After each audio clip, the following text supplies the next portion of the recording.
Testing. Testing. Oh god. Where am I? I don't think I see anything. Ah! Testing. There we go. I think I'm live. Let's see.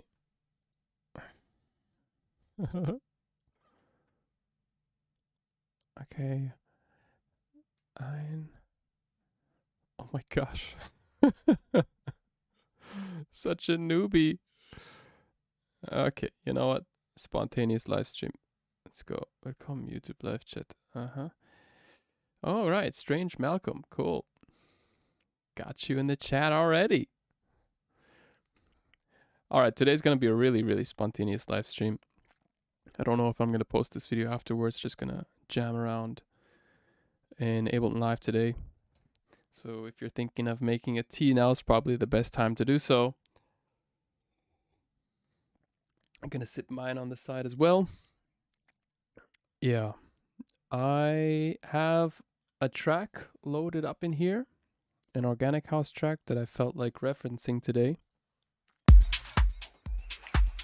I hope this is loud enough for the stream.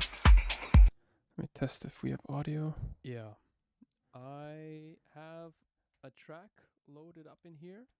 An organic house track that I felt like referencing. Balint!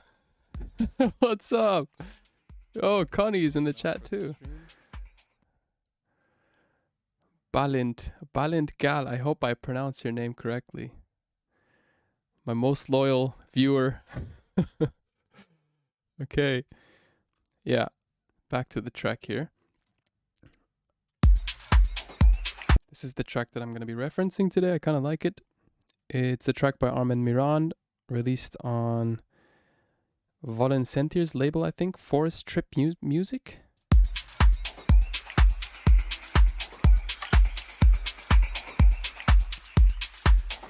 Yeah, we're going to start off by trying to recreate the groove as tightly as possible, as precisely as possible. Therefore, I'm going to take the kick from the original track and split it into 3 different layers because I want the kick. It sounds good. I mean, I have a ton of kicks, but I feel like we could take this one. Okay, just put it into 3 different layers. And we're going to group these. Gonna call this one kick. And now what we can do is first take a sip of our tea. Again, chamomile, I think it's called chamomile in English. Deliciosa. And now what we're going to do is load in a multiband. So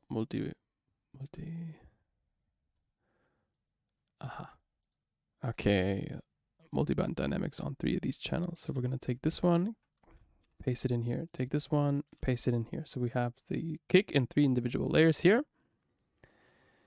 Now we're going to solo the high end frequencies, the mid and the low.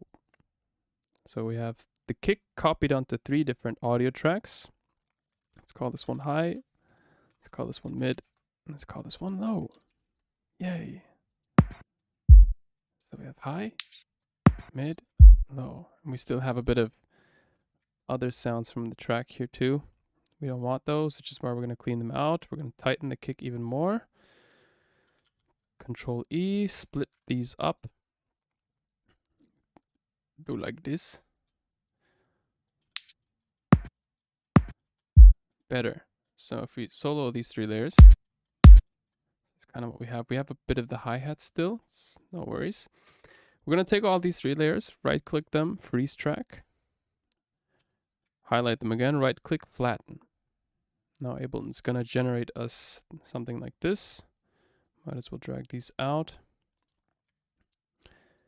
Set the cut here. And delete this. There we go. Maybe. Yeah, this should work out. So we have the high end layer here. That little hi-hat hit we can cut out. And we have the mid-range, like the punch of the kick. But I do feel like there's a bit of high frequency action going on here, so we're going to take that out.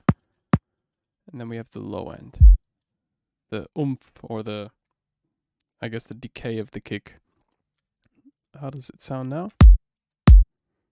Better. Sounds like a kick. Gets a bit loud. Maybe we can readjust the timing on the individual layers here.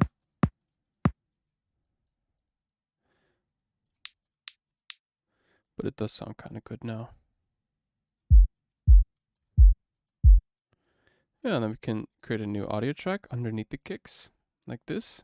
We can hit resampling, record input, make sure all of these 3 layers are soloed, and there we go. There's our kick. I forgot to turn off the metronome, which is why I had that little pre-countdown. Okay, so let's just work with this kick. Let's see if we can make something out of it. I might end up using another kick anyways, but just gonna start off like this. And for the reference track, I know that the reference track, the one that we're using here, is 123 BPM, so I set my session tempo to 123. Make sure the kick's aligned with the first beat here. And yeah, then we can drag out the track. Whoopa. Like this. And then drag it out even further. Till the very end. I don't want to reference the entire track. I think that would be too much for the live stream. But yeah, we never know where things might lead us. So why is it so long? Oh my gosh. Okay. Yeah, I just want to get as close to the groove as I can, I guess. No pressure. So this is the kick. Let's call this kick rip. And let's solo this guy here. Put him up. And create a MIDI layer here. And I might as well balance this out. So let's Control-Shift-R, wave, normalize. Actually have a different version also here. Beauty of Silence, kick 2. So let's go into LotusTunes, kicks. See, I have 2 different versions of this kick. Depending on how you set the fades on your kick here, kick always turns out differently. So we could use a drum rack here, for instance. Drum rack. And take both of our kicks. Where do we have them? So this is kick 1. This is kick 2. That's a steady looking kick. I like it. We might adjust it so the timing's right. We can actually delete all the other layers. We don't need them now. Then we can start off by creating a MIDI clip. Which one is the kick that we just created? The second one here. Okay. Right click, 4th bar, like this. And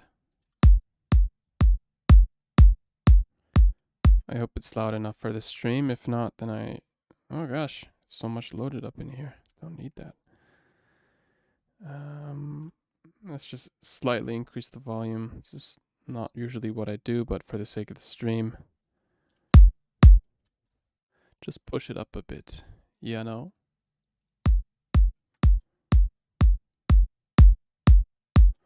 Let's take the second one that we just created. Yeah, the high frequencies are a lot shorter on this one. I should have left more space for them, but it's okay. So what do we else have? Oops, sorry.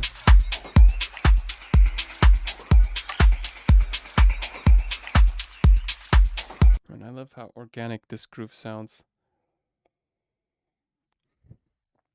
So loose and really chill. It doesn't even feel like this groove was made using a PC. It feels like it was kind of just put together outside in nature. Really solid. I like it. Yeah, let's look for, there's like this bird-ish type atmosphere in the background.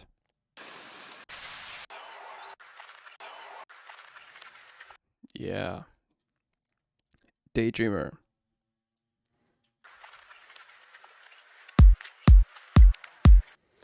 I might end up using the first one as the high frequencies fade out a bit longer. This one feels a bit shorter. Okay.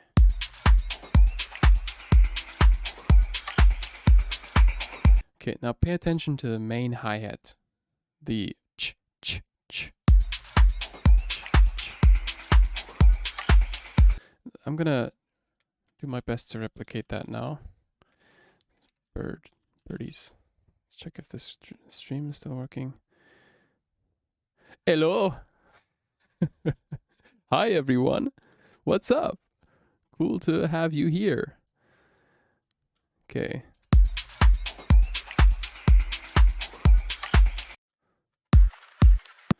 Now let's do the hi-hat. So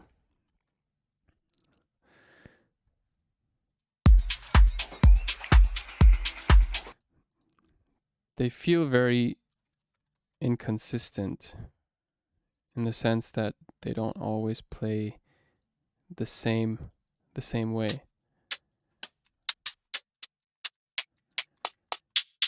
I'm gonna look for a very full hi-hat.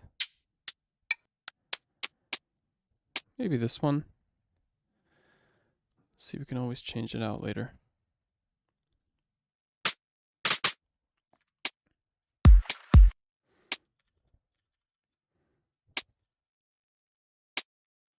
Duplicating the hat till the end. This might not be the right one though. This one sounds better. So I feel like his hat is a bit longer. His hi-hat. His hat.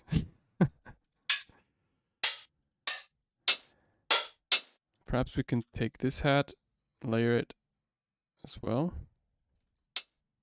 Maybe just take like the tail.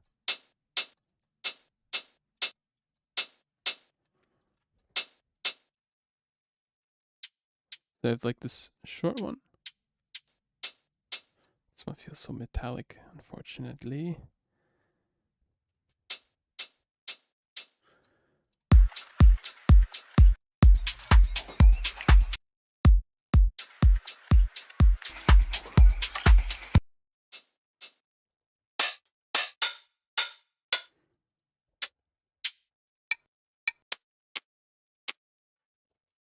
Just gonna layer some hats.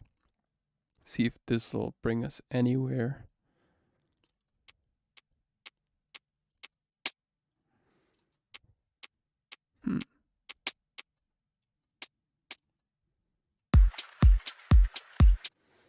Compare.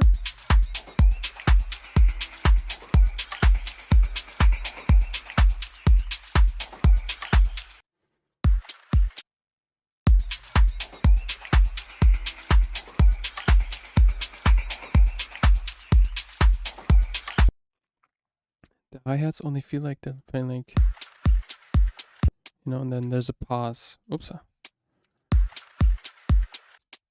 Like this.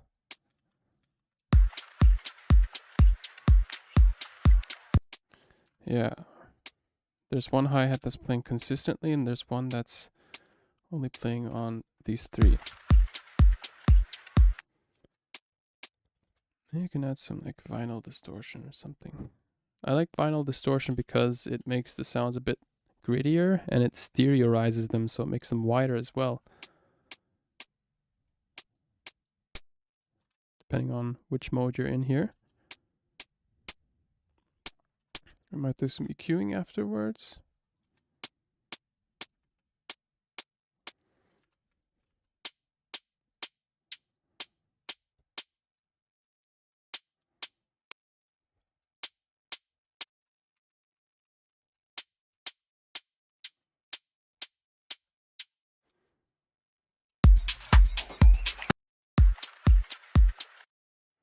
Yeah, it's okay. Let's not get too in-depth here. Can change these hats later on. Just gonna group them here, give them a different color for now.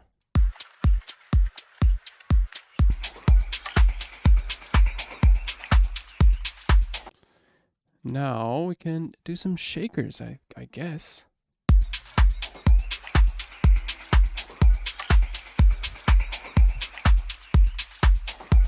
Excuse me if the camera is a bit shaky sometimes. My monitor isn't as stable.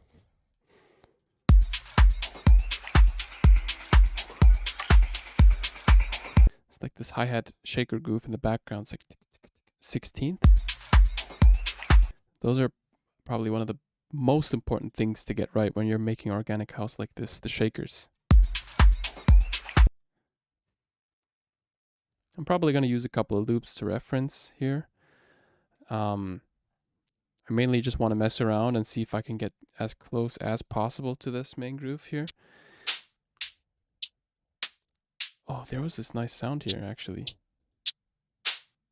Yes, let's duplicate this layer here and see if we can replace it. Holy moly, what is that?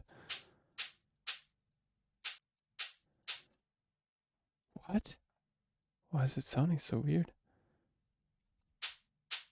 Oh, that's interesting.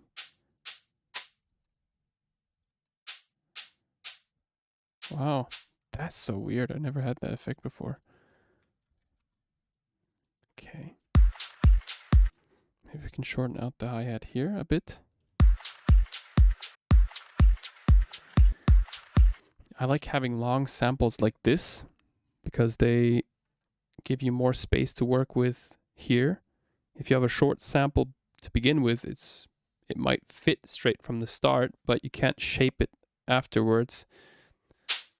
So sounds like this really do a great job.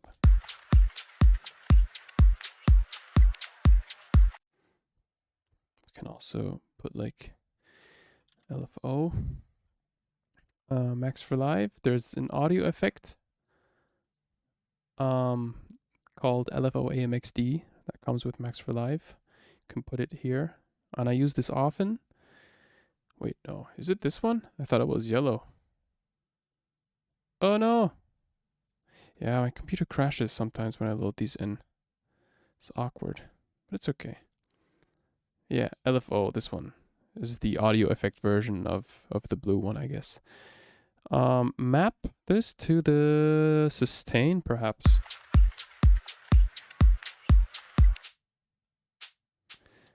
Change the rate up. Oh, that's too quick. Some hats, I want them to be shorter than the others, so I use LFO to kind of auto-regulate that for me. Sometimes I do this manually. I draw the automation in manually, but let's see. Let's see if you can get some interesting little grooves out of this.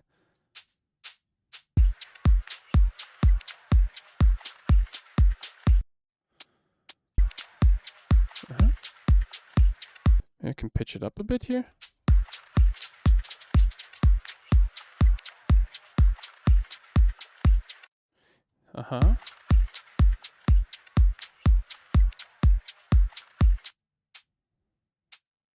Interesting. Okay. Some little movement to the hi-hats. Now let's, you know what? I'm not going to use this one here. So let's replace it. LotusTunes. Let's go back to the original. Oh, those shakers in the background, man. Oh, this is going to be quite a challenge. But I like it. As I mentioned, I want to do as much as I can manually before getting back to loops. I'm going to kind of training myself a bit here to, yeah, to not get used to loops as easily as I usually do. Oh my gosh. English, where are you? So I'm creating a 16th groove here. Yeah, just like this. Let's go. Yeah, might sound really weird. Yeah, this sounds weird. Drag the start time of the sample here, and then I can, of course, it's gonna sound weird.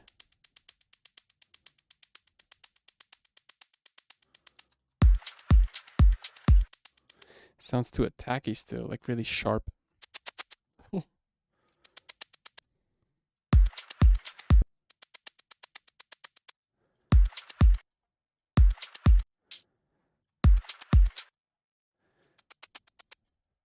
I don't know, maybe it's the vinyl distortion that's actually kind of screwing with the sound here.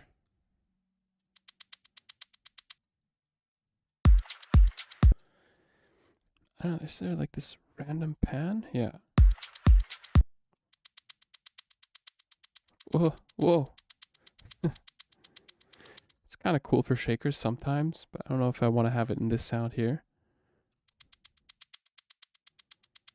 Can also add another LFO, so I'm going to take the LFO from before, here, put it here. And for organic house, we want to have as much movement within every individual layer as possible to make it feel natural. Adding movement is a great way to do so, even if it's something small like this.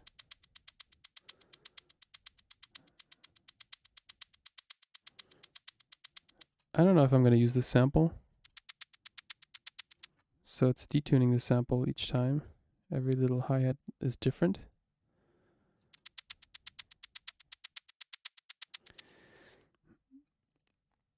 Yeah. No, that's too much, yeah. What is this? I don't know.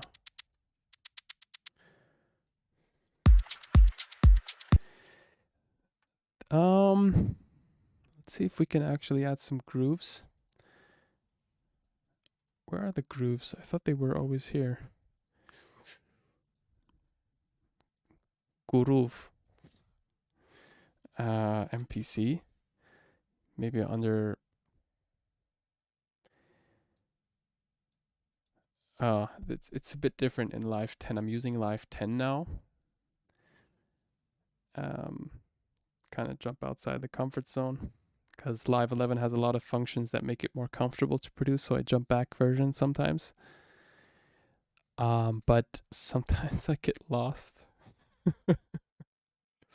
Where are the grooves? I don't know where they are. Usually had them saved here. Maybe packs, core library, swings and grooves. Hey, there we go. Okay, good to know that they're located here. Yeah, I know my camera somewhere here, right? Yeah. So I don't know if you can see everything up in this little corner down here, but it's okay. We'll find a way to work around that. Yeah, MPC grooves. Let's load up a couple of grooves in here. These are just swings. We want 16th grooves, right? MPC for shakers, perhaps. 60, 70, 60, 70, 55. Oh my gosh, I'm just trying everything. Oh yeah, these ones are cool.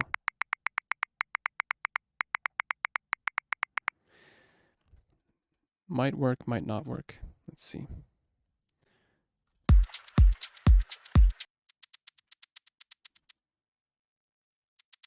So this adds swing to the groove, right?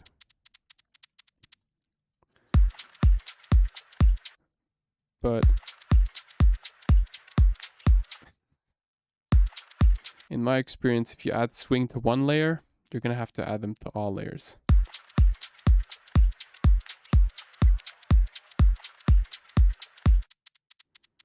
So which one are we using here? This is the Funker 70 groove. We can also, if we hit commit, then it applies the swing to the layer here. You can see that the hi-hats or the shakers are now placed differently. But I usually don't like to do that. That's why I'm going to hit Control Z to undo, and have full control over the placement. I like it when the groove's kind of auto-applying to the sounds. So you can also mess around with velocity. I'm pretty sure there's a MIDI effect that also helps you change the velocity, but I'm not sure how to set that up here. Yeah. See, you can also randomize the velocity here.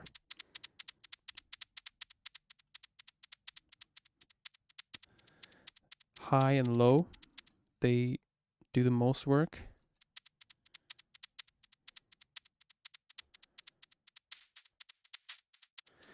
And I'm going to add another LFO here. So we're going to go into, you know what, we're just going to duplicate this guy here. There we go. And map it to sustain. And this time we're going to change the rate to, let's see. That's cool. Imagine replacing this with a synth or something. This is gonna be trippy now. This is something that I like to do sometimes to come up with really, really crazy, interesting melodies. And just dragging a sample and kind of mess with it here. This is kind of a bit of an X course. Not really want to go in too deep, but let's just do it spontaneously here. Yeah, and then you can, it's still mapped to the detune here. See? So the pitch of the sample is also being automated.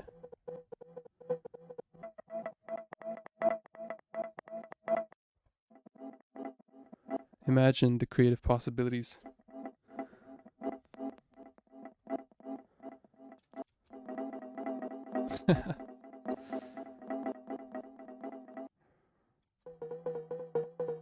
Sounds like a lo-fi, something lo-fi-ish.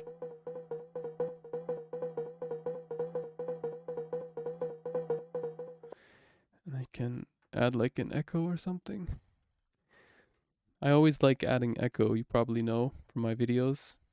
They make the sound a lot more interesting. I just like the algorithm. It sounds so analog and retro-ish.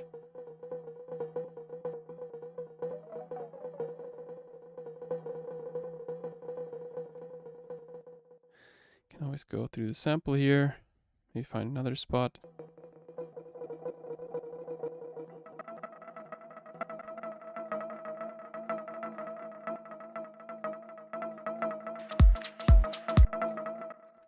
This sounds weird. And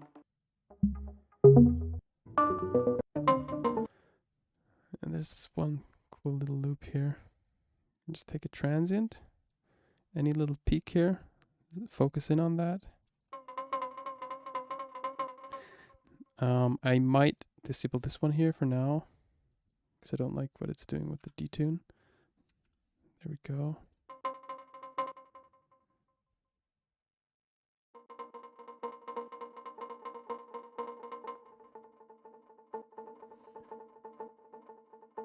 Like a really good background arpeggio.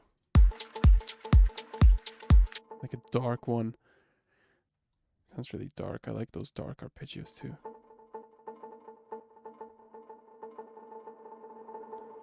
Can create a pad too. So if we add like a reverb, raise that. There we go. This sounds really dark though.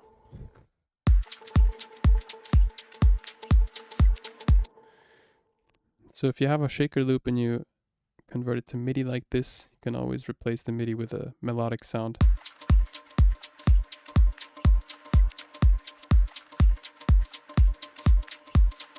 And if I like this, then I'd resample it into a new layer and keep it for later. You know, create my own little assortment of libraries. This is exactly how Daydreamer was created as well. Not only Daydreamer, but Azar as well. I just go through random sound design sessions like these, trying to recreate loops, basically doing a bit of a training session as I am now. And then I come up with a random idea that just plops up and a new sound is born. And that new sound is saved into a library that I can perhaps use later on.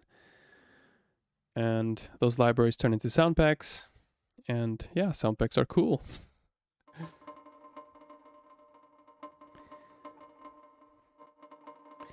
Yeah, just go crazy with LFO. Such a useful tool. Probably one of the most useful tools that you can get with Ableton Live.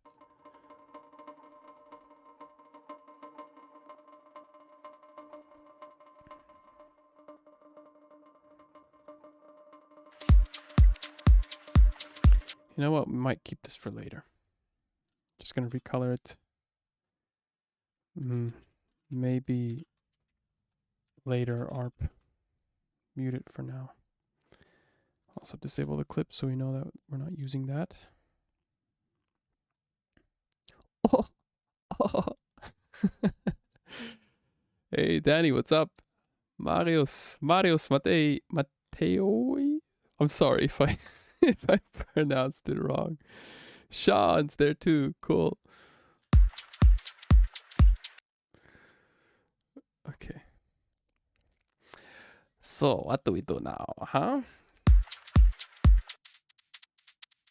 It's a cool little groove here. Might keep it. Let's put him on the left.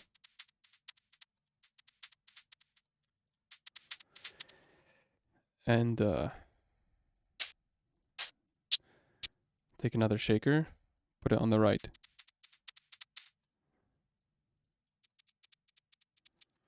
Yeah, see? See if the sounds are already very short. They don't give you a lot of change if you apply an LFO here, so it's probably more useful to take a sound that is a bit longer, so you can hear the LFO actually changing the shortness of the sound. For these shakers, I mean, they're cool to use on their own, but if you want to do this little LFO trick, it's kind of a hassle.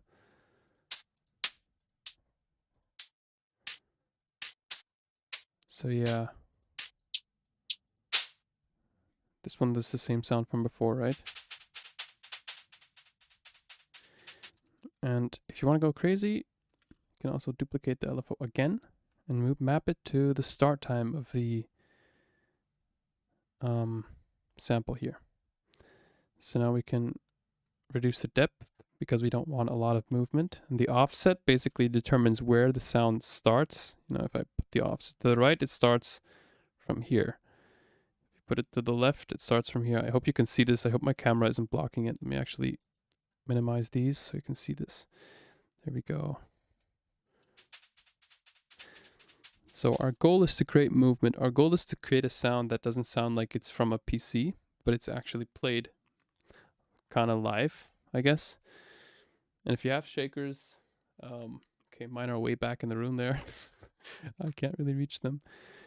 I can't record audio while I'm streaming, which kind of sucks a bit. I'm still figuring out a way to get my microphone into Ableton. But yeah, the more movement you have within a sound, the more natural it tends to sound.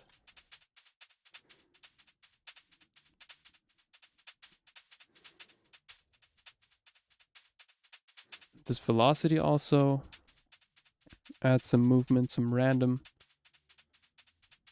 velocity changes to the notes. Can't really hear that much going on, but let's just keep it for now. So this one's on the right, and there's this effect called shifter, or in Ableton Live 11, it's called frequency shifter. One of my most favorite effects to use on hi-hats. I don't know who gave me this tip. The fine knob here is really perfect for shifting your hi-hat and percussion sounds. You can even shift the kicks as well without losing the quality of the kick. I could also use the pitch controls here, but oh no, this is the wrong pitch one here. This one here. Notice how the sound gets kind of dirty, kind of warpy. Sounds very digital and unnatural, but this one here tends to sound a bit more easy. See, this is basically also repitching the sound, but it kind of keeps its tone. I guess that makes sense. See? And if we want to have some more fun here, we can also create another LFO. Map this guy to the fine. You know, we're just creating a lot of movement. LFO is a great tool to create movement. And if I were more organized, I would call these LFO detune, so I know which one's which. This is LFO sustain. Sustain. LFO fine tune. LFO start time. And then I could close these off and group them. Call this. Oh, I would need to save it actually. Let's save it. Let's call this LFO rack. And if I load this rack onto a new layer, of course, it wouldn't be automatically mapped. I would have to manually map. Shit. Oh, demonetized. Yeah, excuse me. My PC sometimes, or my Ableton Live crashes sometimes when I load up these LFO tools.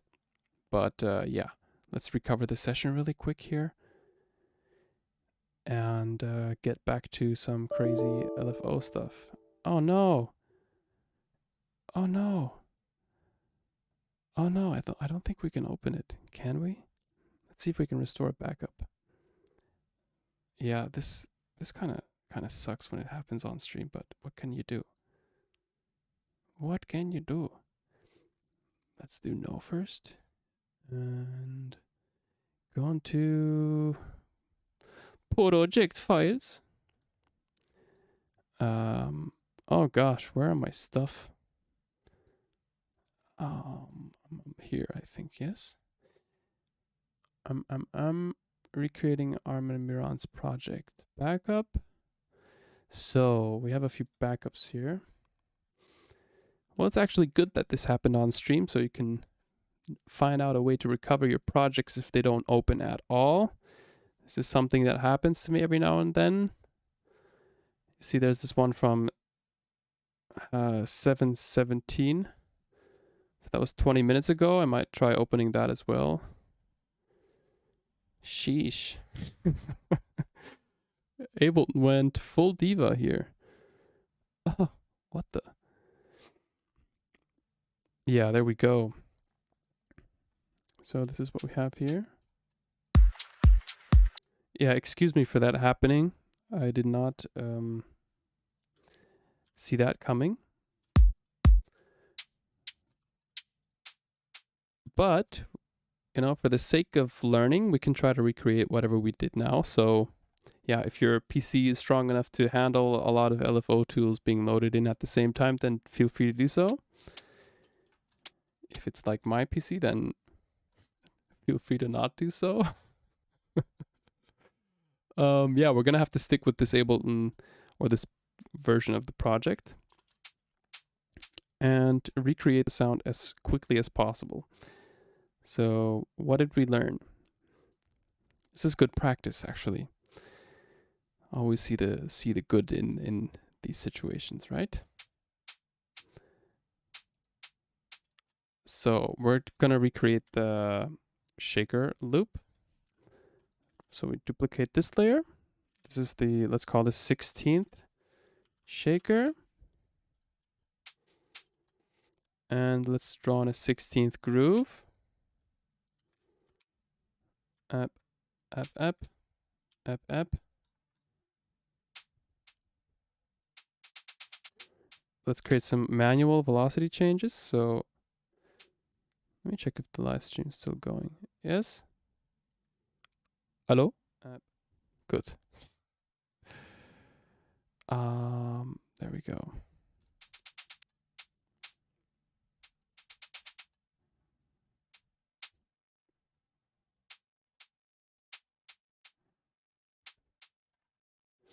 And then we're gonna duplicate these guys here. So we're gonna go like this. Cool. Save the project here. Backup 2. Then what we're going to do is create another LFO, duplicate that, map this to the start time, reduce the depth, and load in a MIDI effect that is called velocity.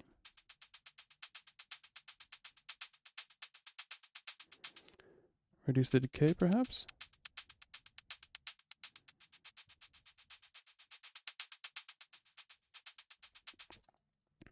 And whoa. Save the project, duplicate this.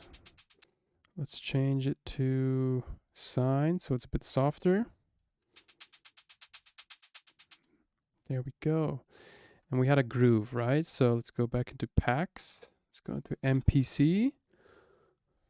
Swing and groove, MPC, swing. 16 funker, something with funker, yeah.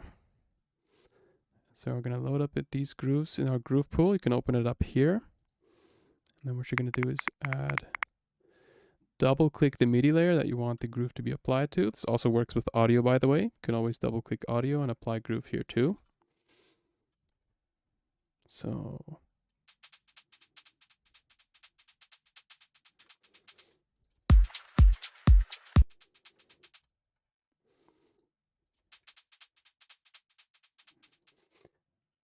save, duplicate the LFO, map this to detune.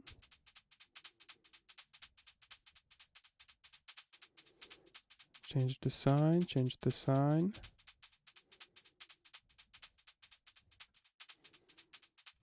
Cool.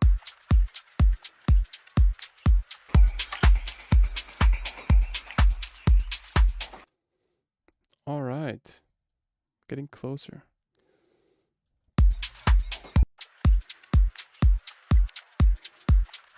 There's a lot more going on here though.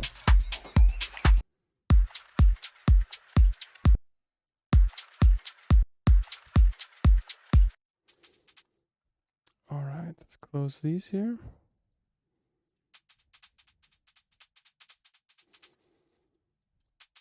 Duplicate this layer. Please don't crash. Oh, there we go.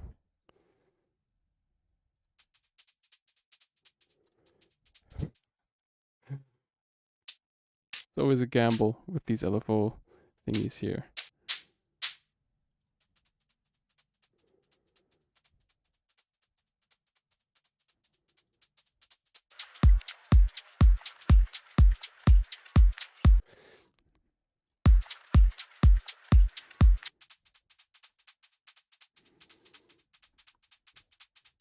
Cool.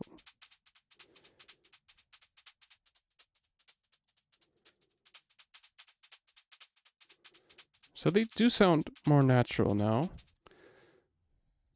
You can always group these 16th shakers and add a vocoder on top. Vocoder tends to emphasize highs really well. And just start drawing like this.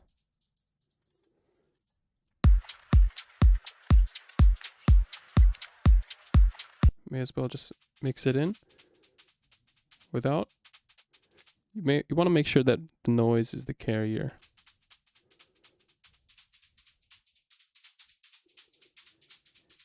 And start messing around, right?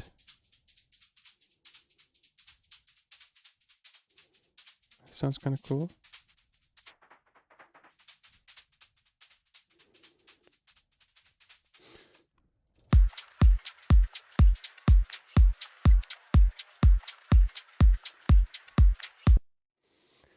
And yeah, we could perhaps even resample whatever we just have in these two layers, so we don't have that much crazy layering going on. So again, if I would want to have a loop that I could perhaps use later on, I would solo these. So let's call this 16th shakers GRP.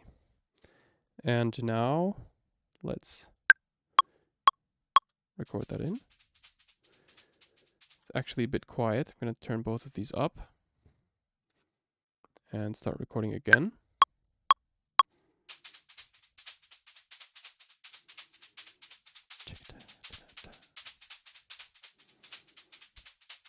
Cool, that's enough. Now we have ourselves a shaker loop. Our very own shaker loop. Isn't that cool? Now we can dissect the layer here. So we can start going through the loop here. So what I do is disable the old layers here. I'd drag this out.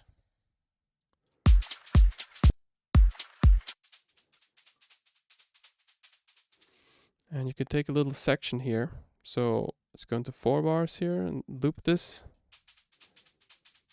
And start dragging the slider here. So you can find your favorite part.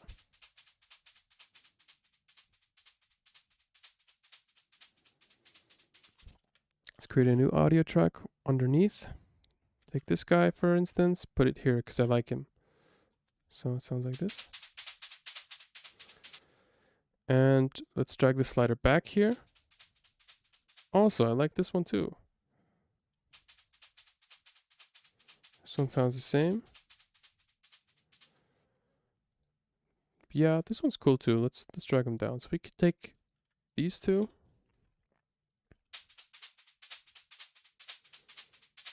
And we have ourselves a more consistent shaker groove now.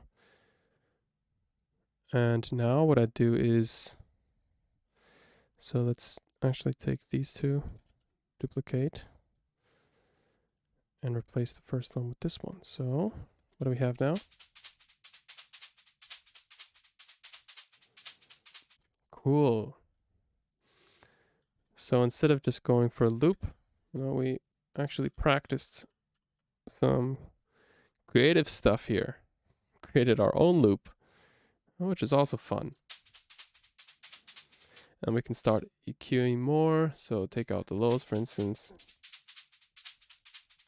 And then start messing around with the warp mode. So we can go into beats. Beats. And start creating these really snappy shaker sounds. So let's say that this is our main layer here. You know what, let's actually delete the old shaker sounds here. Never mind. Maybe we can undo without it crashing. Can we? Ableton? Thank you so much, son. I might want to use these still. Not that far yet. So this one's the tight one. This one's the loose one. Yeah?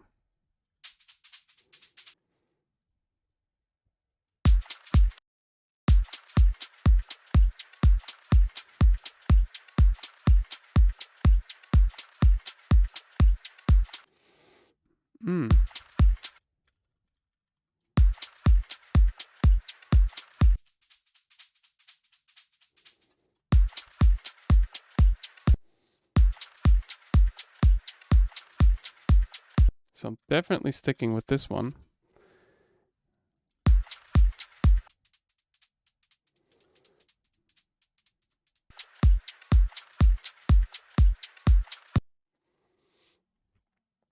Okay, let's clean up our session a bit here.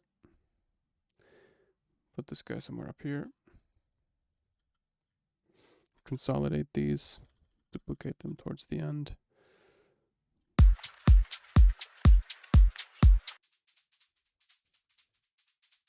Tight, right. Oh no, it's on the left. Now it's right. So it's just.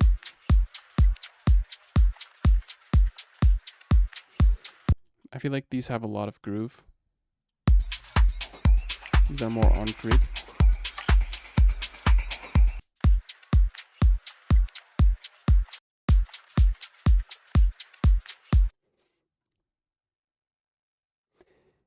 Yeah. Let's see if we can kind of re-quantize them. Beats 16th. One shot. Ah.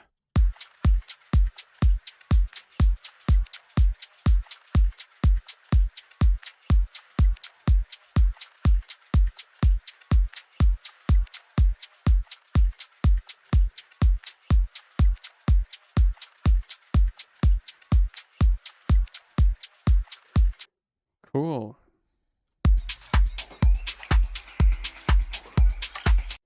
Let's go for some kind of clap here.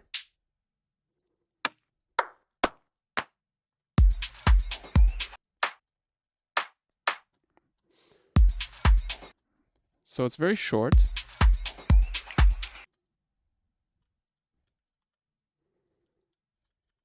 Group it here, make it like this. Make it like this.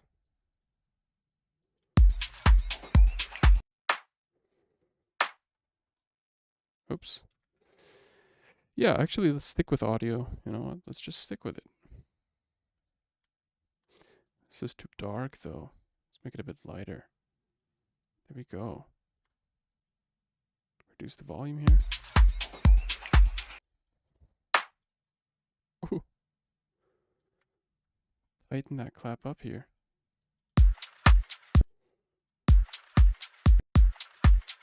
So this is our transient clap, right? Very short, tight one.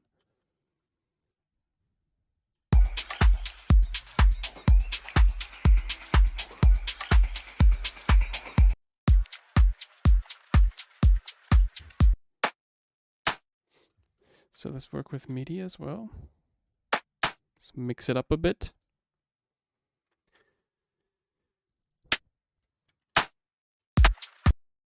Goody.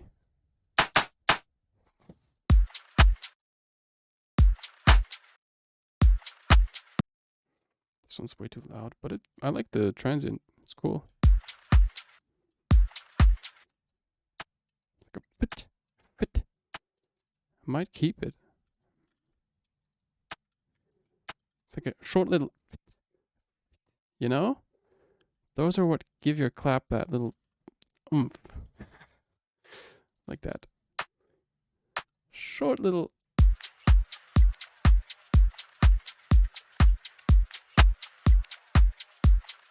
Maybe I can pre-shift it more.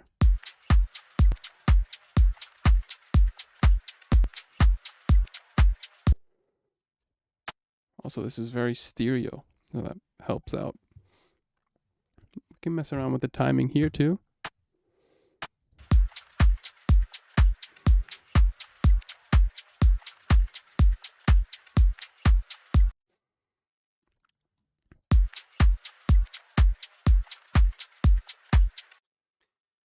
Oh, come on. Let's try something new. I'm gonna go for another risky play here. I'm gonna save the session and load up another LFO tool. Yeah, no risk, no fun.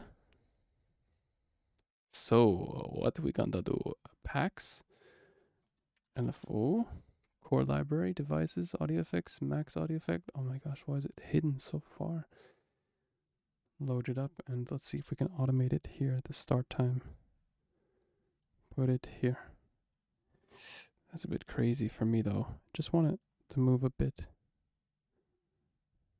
Just a little bit.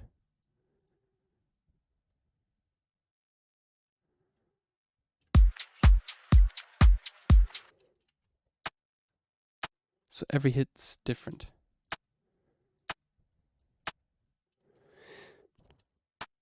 Oh. Oh.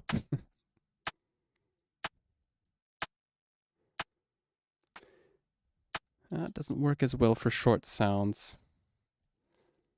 At least for the start time.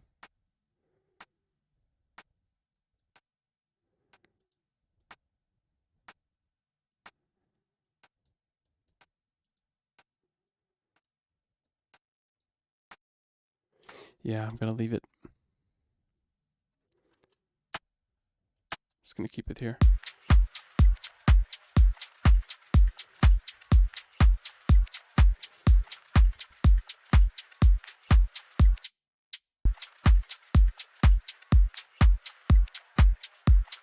solid.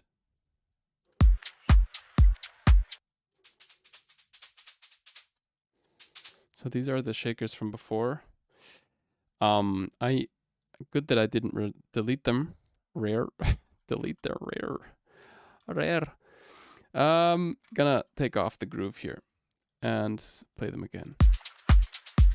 Holy moly, that sounds completely different.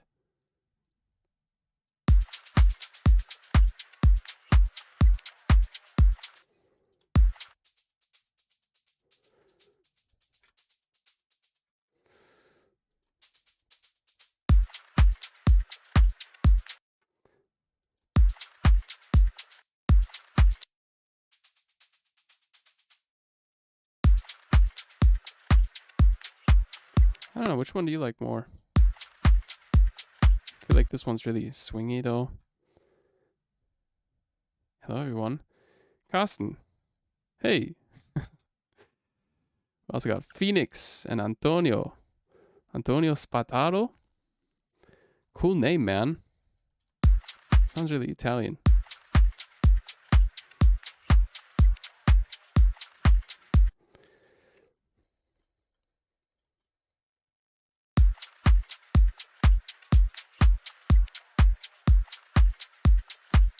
You know what? We could actually use both of these shaker loops. And notice how much time I'm spending with these shakers. It's definitely necessary. If you want to nail this genre, I'd say out of all the elements that you spend your time with, spend the most time on shakers. Like chronologically, I'd say shakers, kick, and then the claps. Those are, I would say, in my opinion, the most important elements to master first if you want to get organic house right.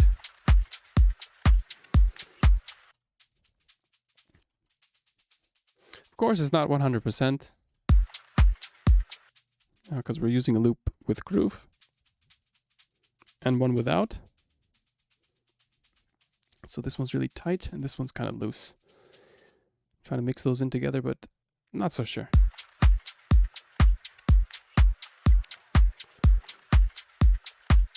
Let's see how the...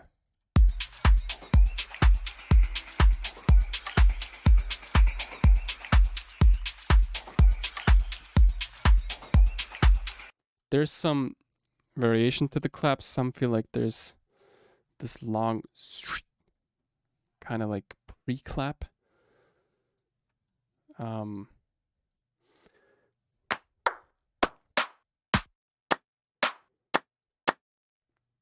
Might work. Duplicate this clap layer. Just replace it.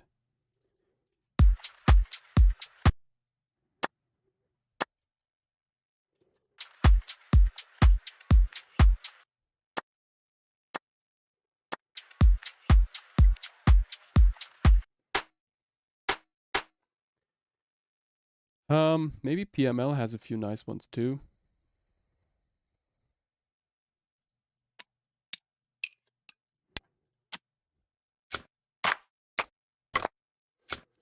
Yeah, kind of like this.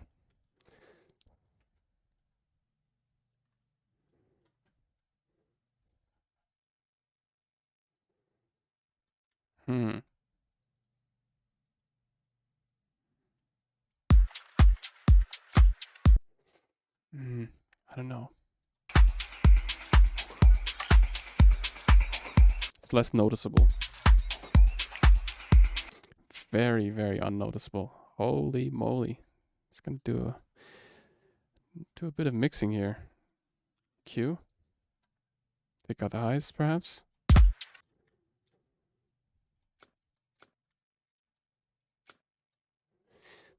Shifter to make it sound really low, perhaps.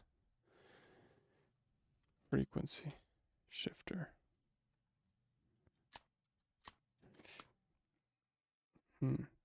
Might have to actually work with repitch here. This might not work.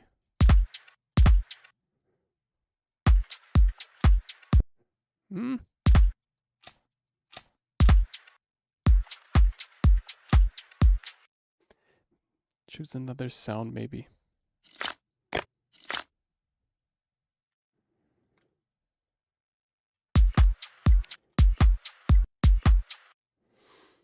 Hmm.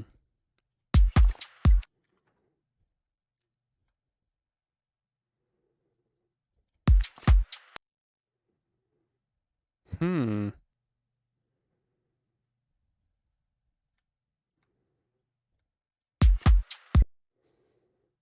Maybe -8 is too much. Let's do -6.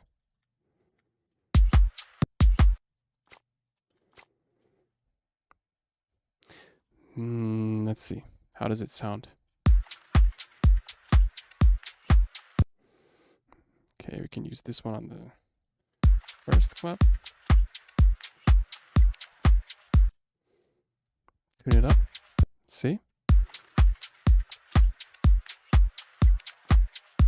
I don't like the first one so much. Let's take the second one, put it here, and pitch it maybe down 1.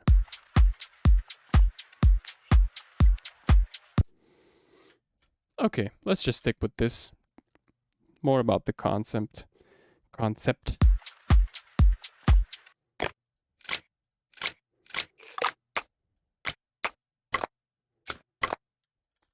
let's give it another try with this one. Might sound good.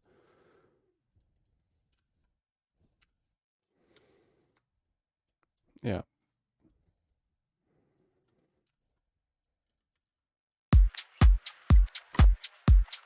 Oh, this one's too low. Pitch it up.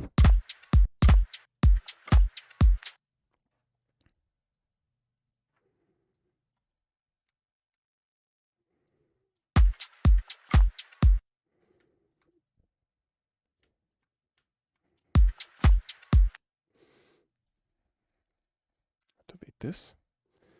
Take the first little bar here. There we go.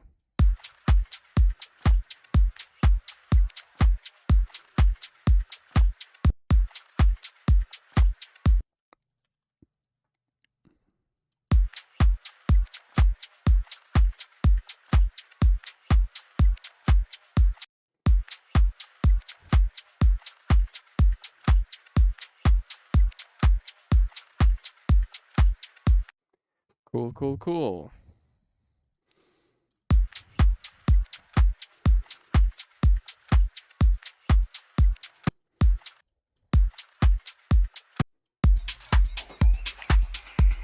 I also have a bit of tea left. Cheat is it?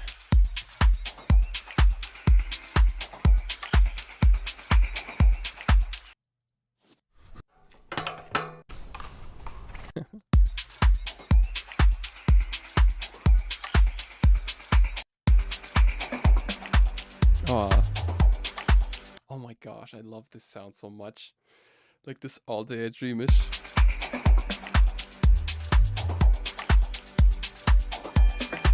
Nice.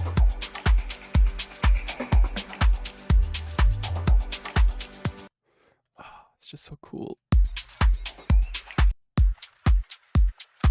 Okay, mine sounds a bit more snappy or less loose. But I bet we can, I mean, now is the point where we can, I guess, start using loops. If I wouldn't take the lazy-ish approach, then I'd go way more in depth on these shakers. I'd create like, say, 5 or 6 different iterations of these and mix them in together in a way that sounds more loose, because these ones are very tight. Like, and I'd go for something that sounds like hope that makes sense. Yeah. You know, the shaker loops that I have from my packs are created mostly this way. I also use some kind of contact library, layer those sounds together. It's just about, you know, mixing all those ingredients together.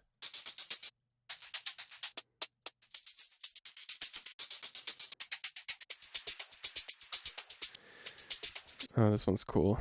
Yeah, I remember this one has like a ton of layers in it.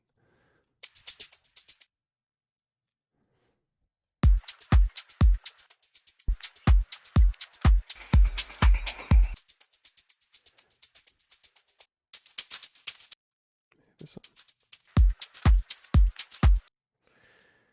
Maybe just like little one section here.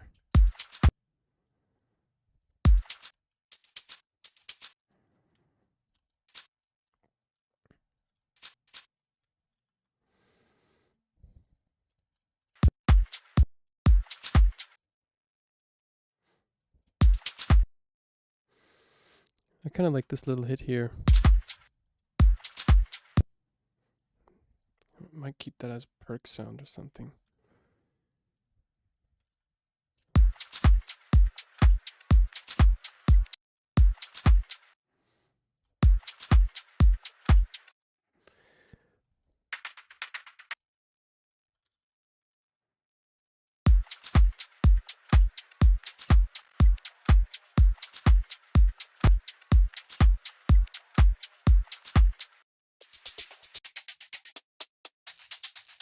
Let's go into Azar. See if we have a few shaker lips there. These are a bit more loose than from Daydreamer, I would say.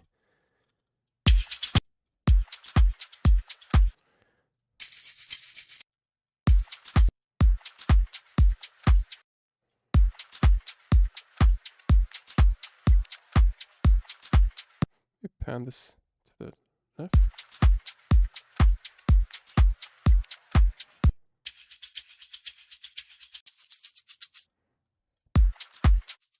Yeah, this is the one here. Makes it feel a bit more loose. Fills in those spaces a bit more. Maybe pan this to the left a bit, duplicate it, pan it to the right. And maybe the left layer is a bit differently processed than the right one. You know, this is the behind the scenes work. I put out a lot of videos there that kind of show you everything in a very short and I guess compressed way, but these live streams enable me to like really go in depth with these sounds.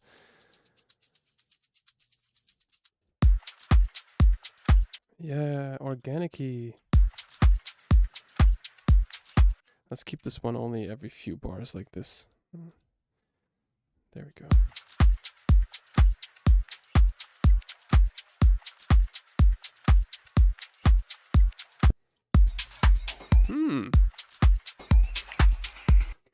I think his clap has more layers.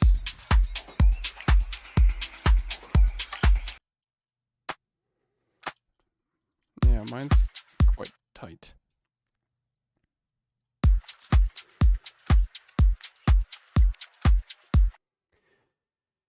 Yeah, and he has like this background. A lot of background perk. This is something that Armen Miran likes to do. Listen to that.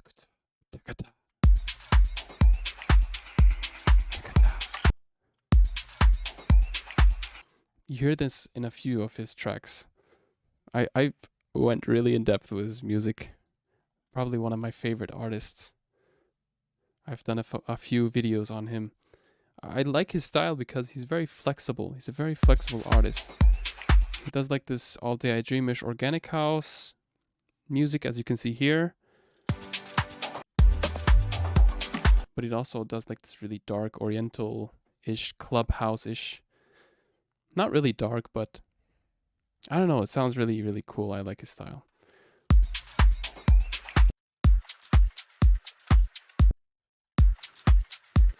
I'd say this sounds more like Lee Burridge here. His drums are a bit more tight.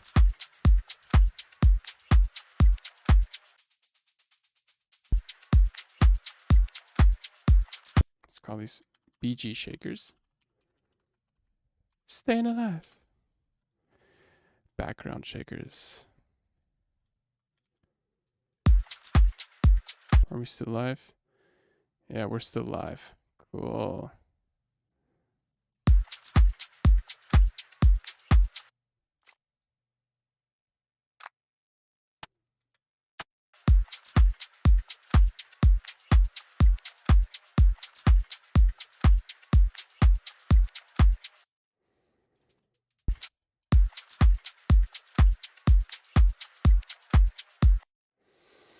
All right, then let's create like this perkish thing here.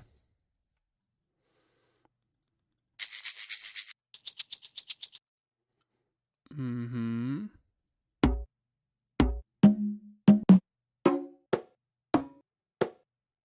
This one might do it.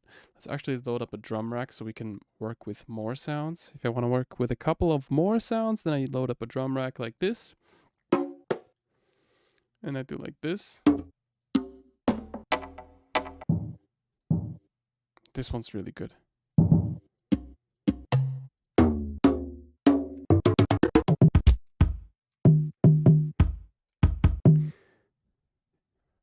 My mom's like, what does he do for a living?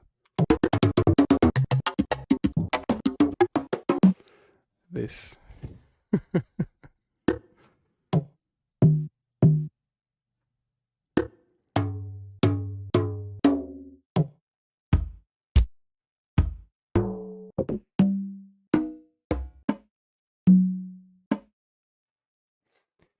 Let's see if we can create like a tick tick.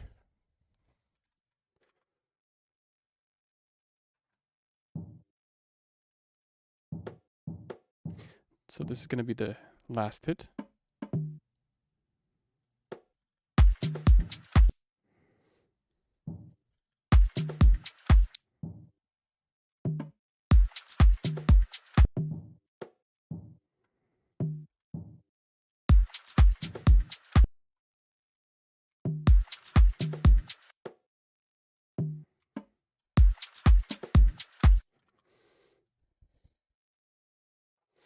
Something like this.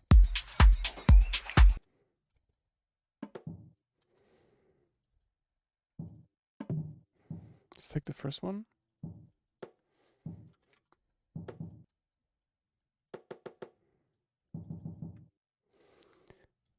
And just pitch the transpose here.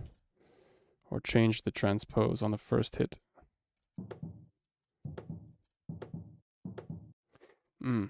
That doesn't sound too good. Let's see if we can change the detune perhaps then.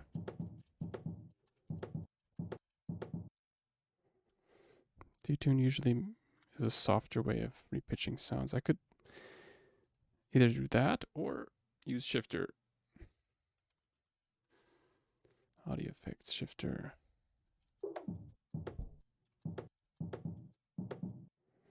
So let's move down kind of like this.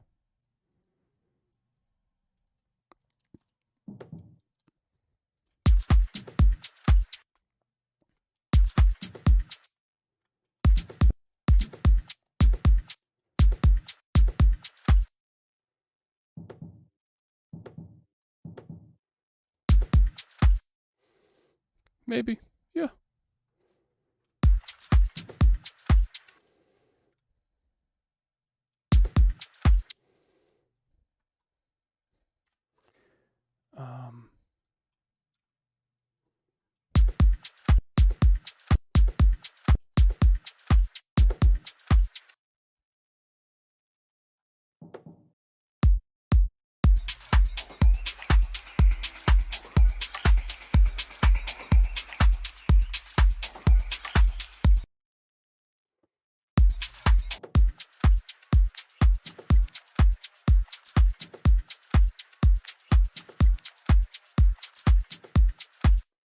Add some echo or some type of delay perhaps. Make it feel a bit more. The hits feel like they're too the same, I guess. You know.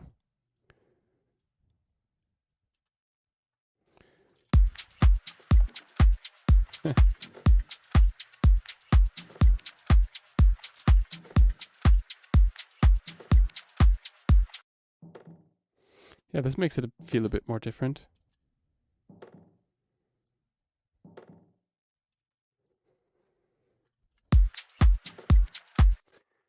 Then I could repitch this or resample it into a new layer. If I want to have more control over the sound, then I start resampling it. Well, that's too quiet. Pitch it up a bit.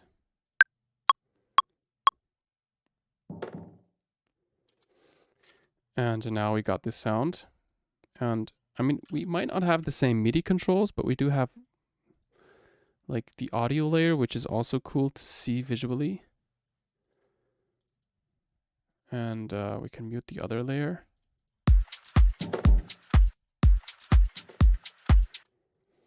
Start repitching it here.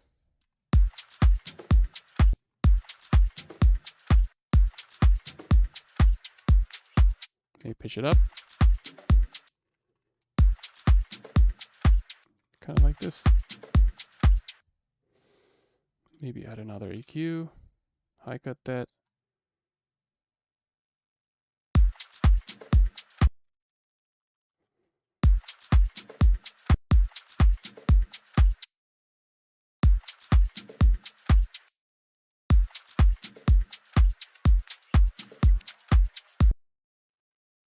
I like that this way.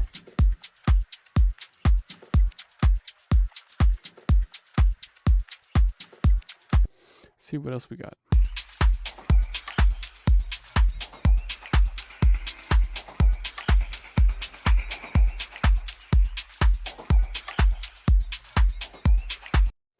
I want to actually create the bass first.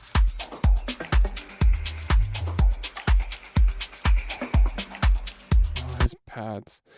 This pads, dude. Oh, it's so awesome. Let's see if we can kind of rip it out of the track. Maybe not here because there's too much.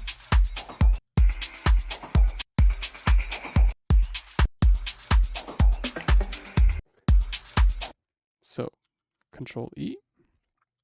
Convert harmony to new MIDI track. Let's see, how long are we going actually? 1 hour 17. Holy moly. Okay, sometimes it doesn't work.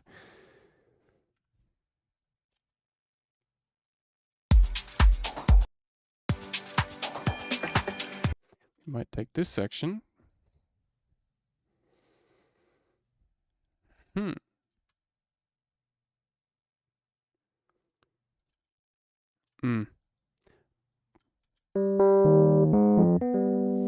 Yep, that did not work out so good. Thanks to everyone who's still stuck in the stream, who still stayed stuck. Thanks to everyone who got stuck. Oh God.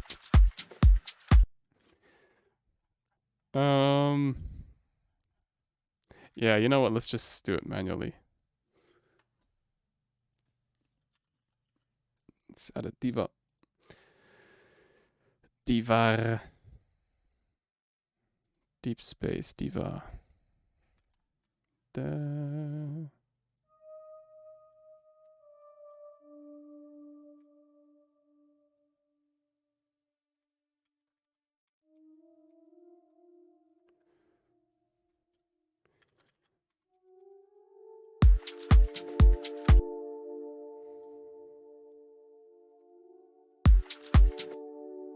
Major. So we have a, what chord is this? D major, yeah?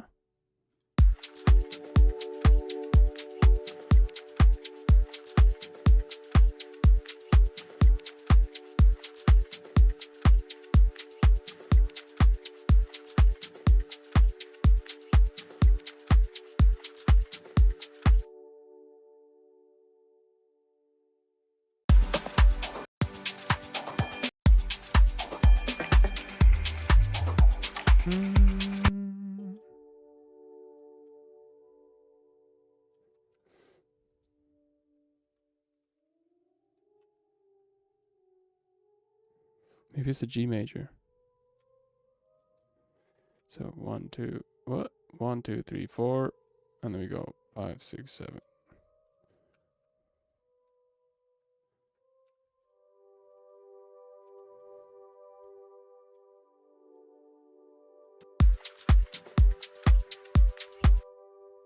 Compare. Yeah.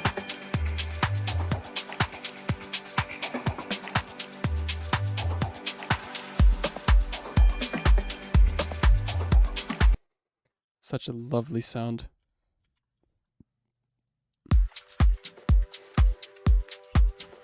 Let's see if we can add another one on top. Mute the old one. Just gonna go through a few.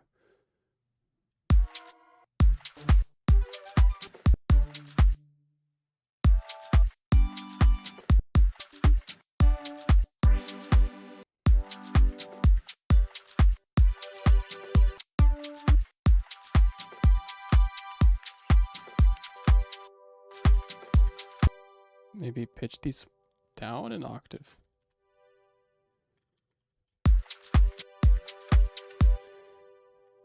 And cut off a bit lower.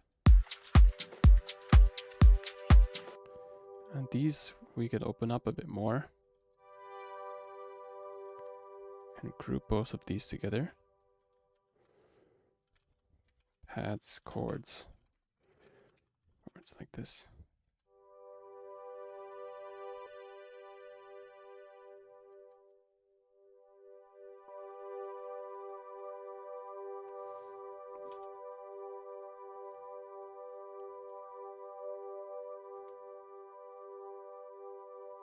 Cool. So what exactly is that sub-bass sound?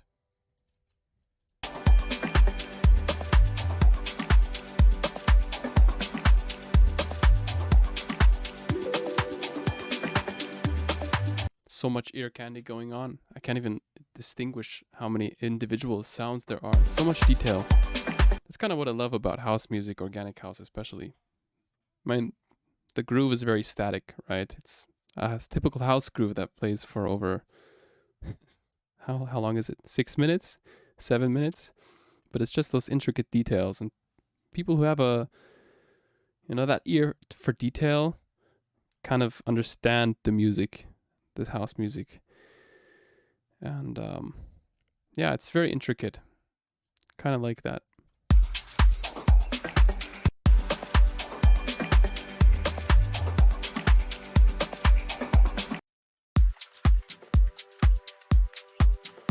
Mine sounds a bit more innocent, a bit more laid back or background-ish.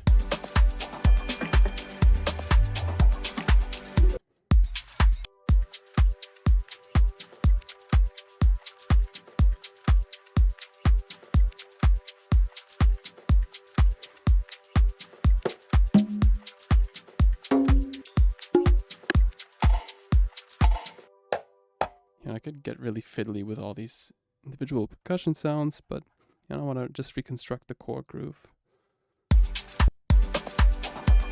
I feel like there's definitely more noise going on. Let's just duplicate this birdie layer. Take this cut here as well.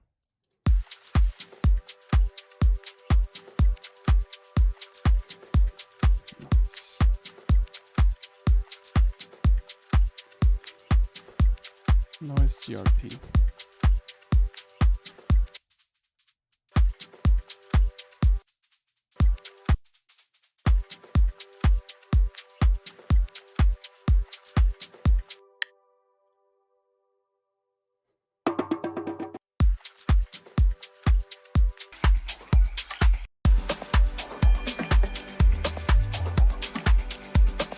Let's duplicate what we have going here. Go. What we have here.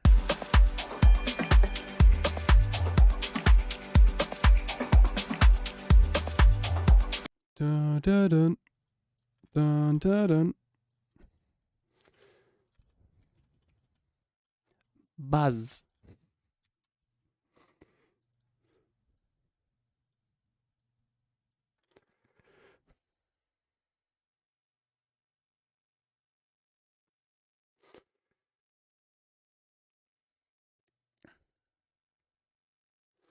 Flat saw sub.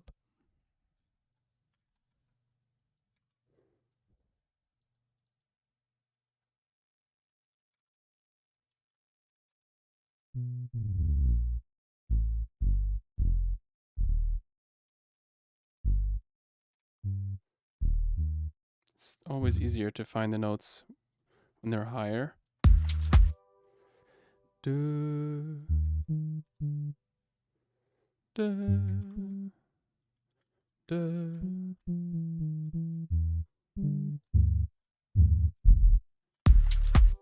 Oh, it's a bit low.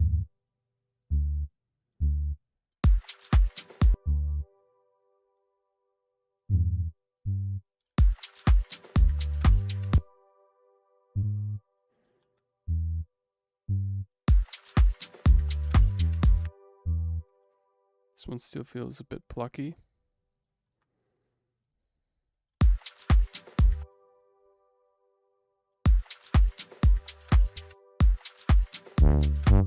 Opa.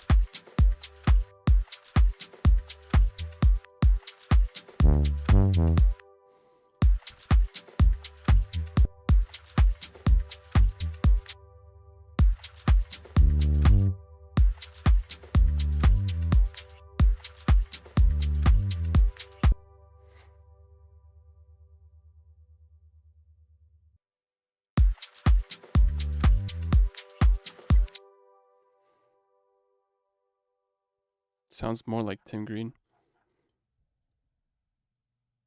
Let's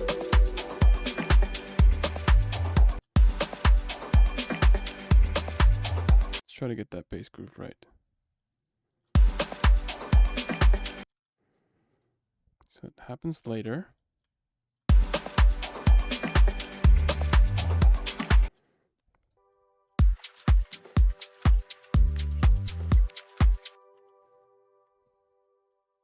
Let's layer this one with, I don't know.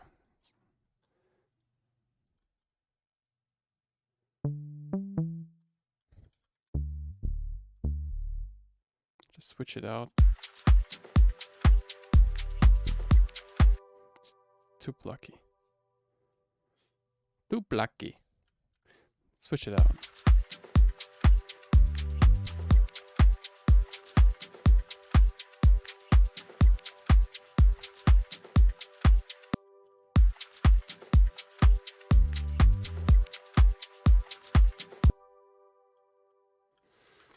Can maybe shape the sound with EQ.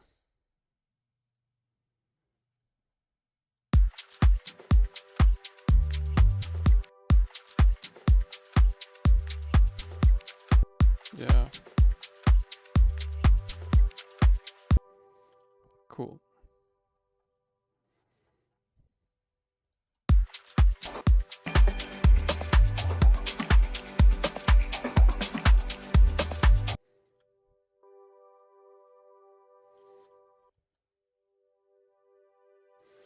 I feel like his pads are a bit wider. Yeah. Don't know.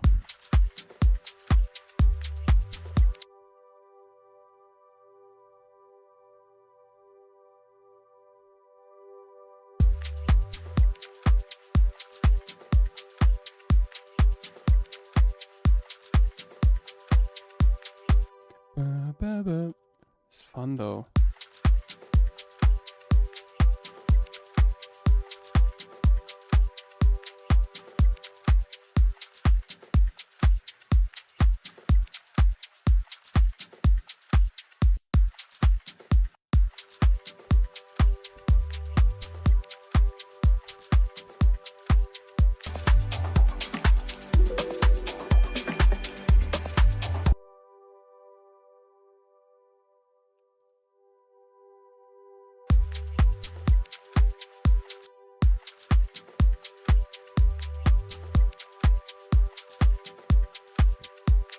Yeah.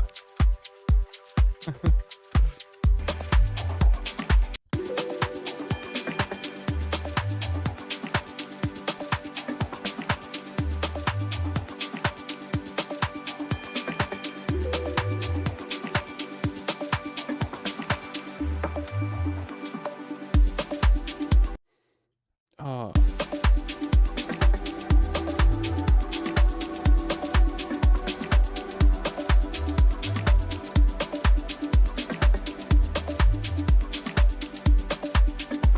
Dude. Oh, it's so awesome, dude. Feels like heaven. Really so heavenly. You know, it always, what I love about this genre is it always sounds so simple, but it's really intricate. A lot of detail goes into this music.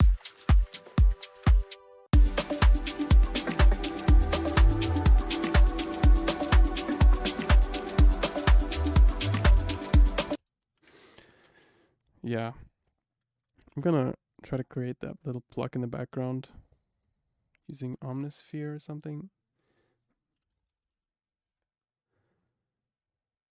Dun dun dun dun dun dun dun dun. Like a delay Kalimba. Create a MIDI clip here. I don't want to get too much into arranging. I feel like I already got most out of this. Yeah, his melodics are way more present.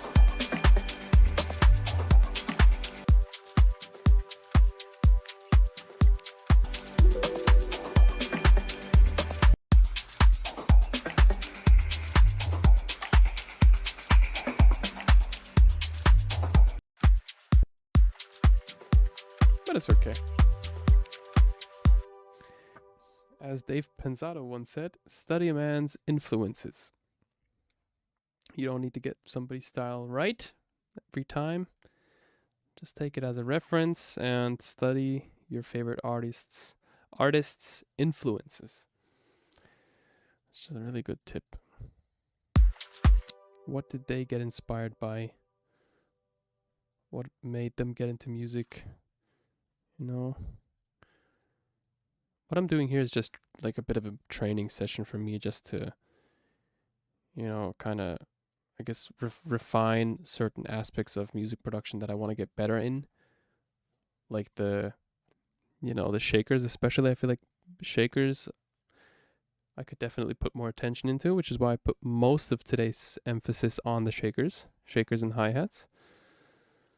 So yeah.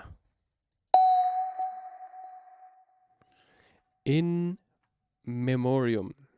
These are sounds you can hear a lot on Anjuna. Spencer Brown uses them a lot. And I think Deadmau5 also used them in a track of his once. I don't know. Maybe I'm just making that up.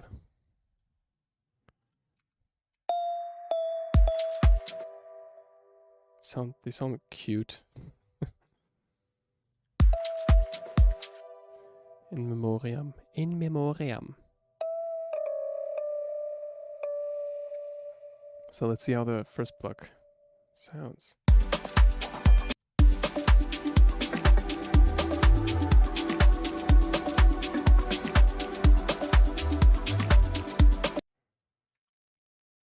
It's more of like a dum dum dum. It's playing the same note but with a different accent at each time.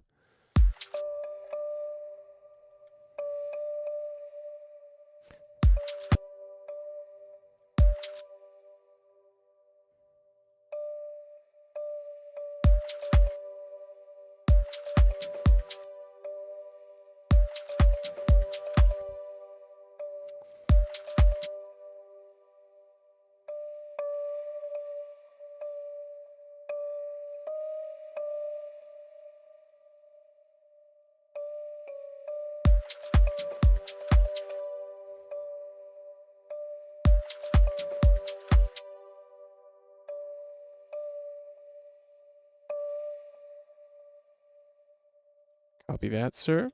Put it here.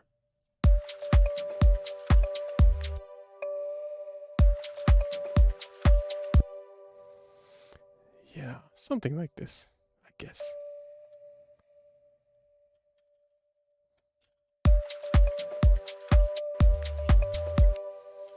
EQ. Take out those resonance.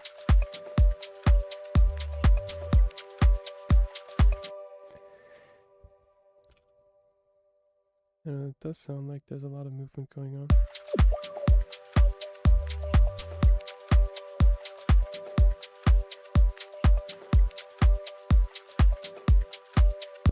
Something like that.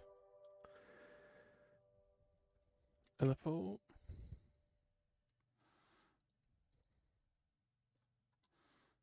Yeah.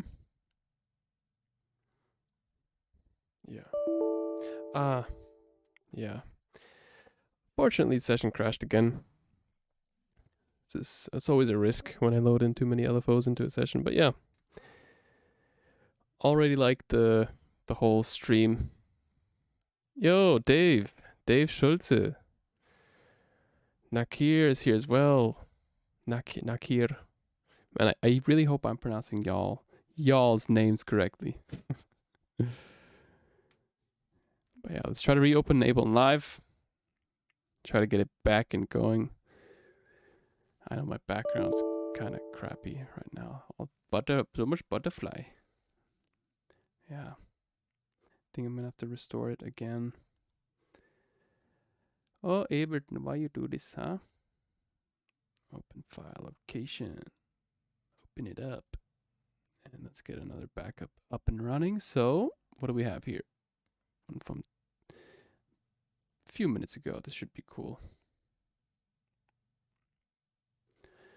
Yeah, I guess I'm not going to use any more LFOs in this session because I don't want to crash. Yeah, let's try to get that going again. See if it'll restore us this session here. Nah.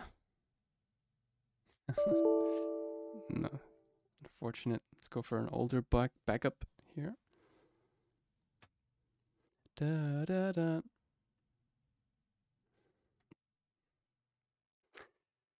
Ah. I think it's not going to load.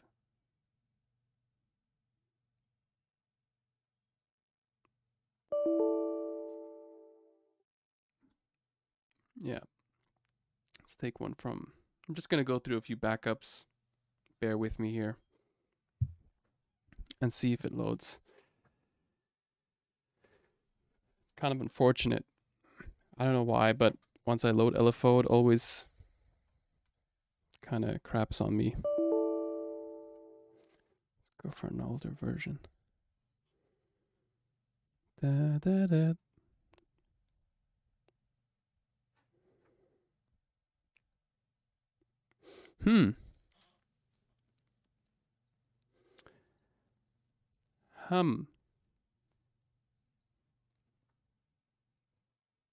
Nah. Maybe this one's gonna load up.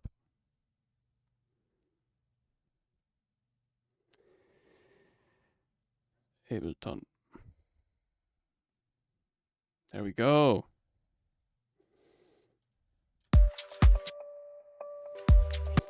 Yeah, excuse the small interruption.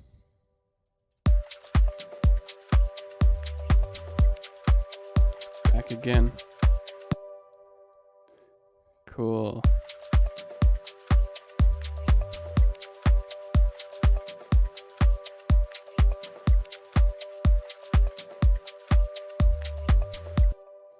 Let's find a way to automate the parameters from Omnisphere without touching LFO now.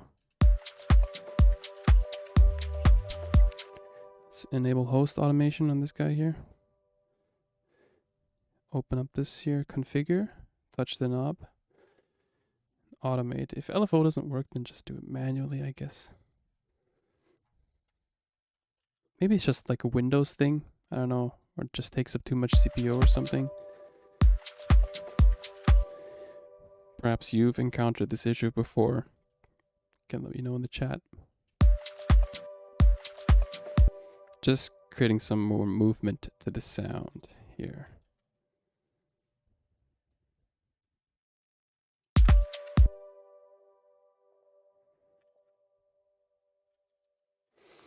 There we go.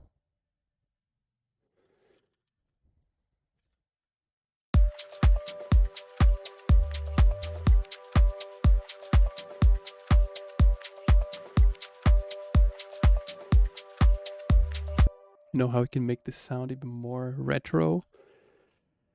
Retro color. Been having this library loading issue recently, but it doesn't matter. Oh, we're actually closing it up too much here. Let's take the lowest points and kind of put him back up. Just like this. There we go. Duplicate that here. Up, up, up, up, up, up.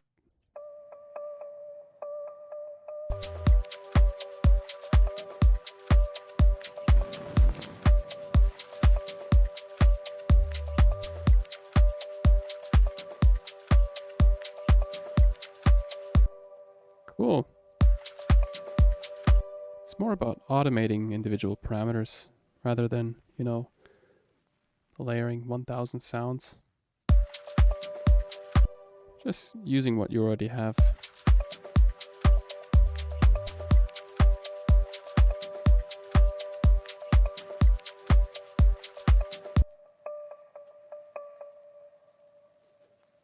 More EQ perhaps.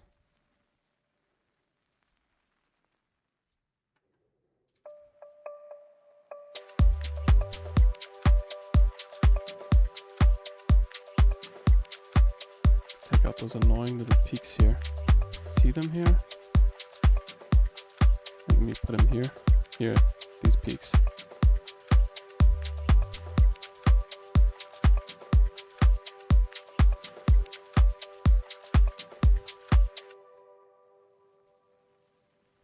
Cool.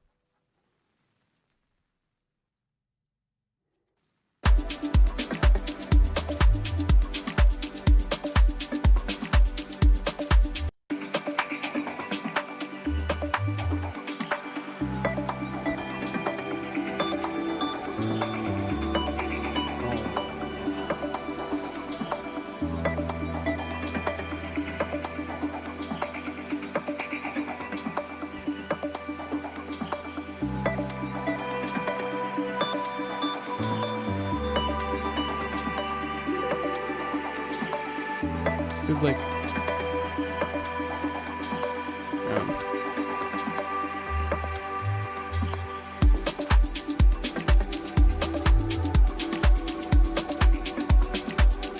literally feels like just walking on this valley or something. It feels so peaceful. You know, with all the stuff going on in the world right now, I feel like this just takes you away. Music is love, man.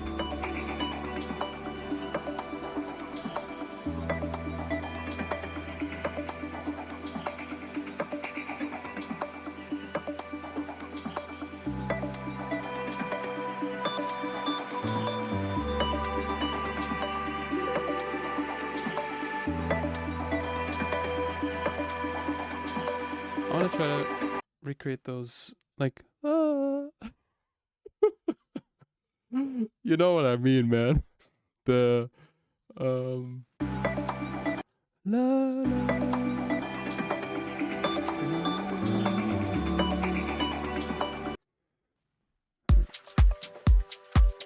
la la la la la la. So lucky. You know, it's more about spending time with your individual layers, but not getting stuck in one phase for too long. You know, since I'm referencing the track, I'm of course taking my time. I'm going really chill. I'm not in a hassle. But at some point, you know, I'd like to actually duplicate my session out and arrange it. But for now, this is more of a practice. So yeah, let's go for some like really some vocals or something. Yeah. Do we have some? I think Daydream has a few of those. That sound really, really cool. Thanks, Mom.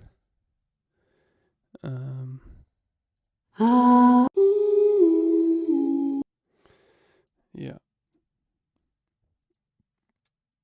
Thinking of putting out a vocal pack sometime soon, maybe, or a few weeks. Let's see. Don't know. Just an idea. We just need a ton of reverb. Like, do we have some kind of Valhalla here? Shimmer? Either shimmer or black hole.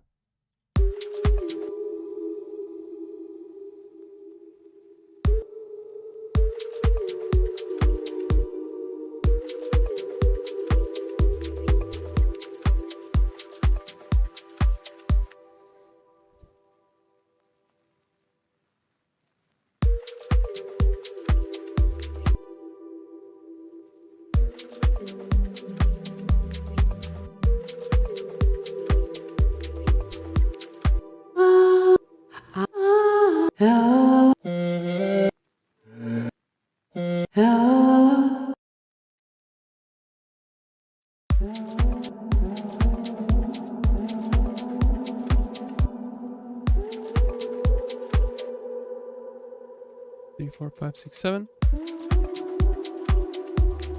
Yeah, this does it much better. Oops. EQ. Let's unwarp the vocal, perhaps. Or does it have any BPM in it? No. No BPM, so we don't need warping. Keep the clean, vocal clean, yeah?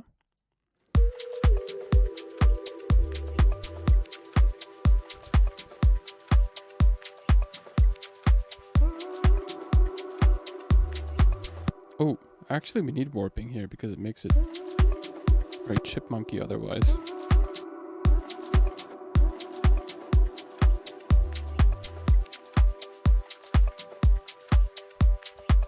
But I feel like the pads, I don't know. I want to make it like really almost as if it's not a vocal, but it's a pad. You.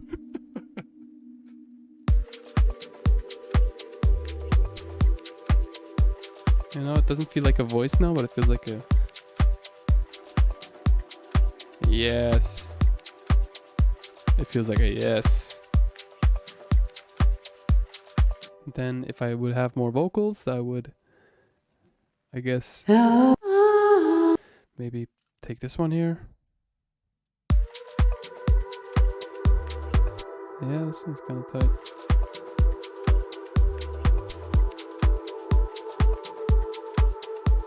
Yeah.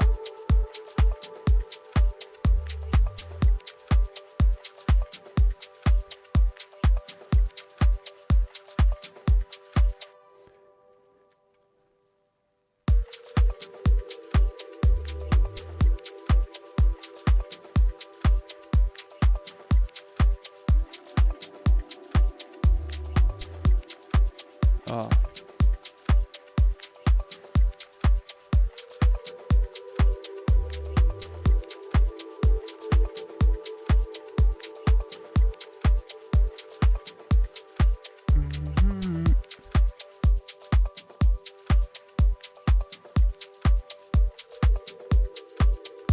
I'd always like to have more movement in the sounds here. Go up and down like this. Dun, dun, dun, dun, dun, dun. Open up the pads a bit more, you know.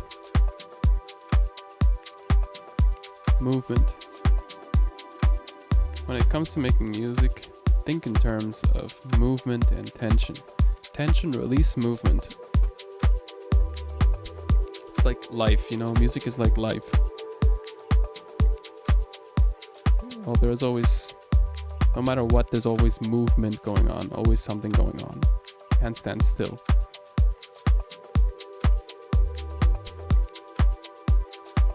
And there's always some type of tension and release. You know? Up and down, up and down, up and down. Just like life.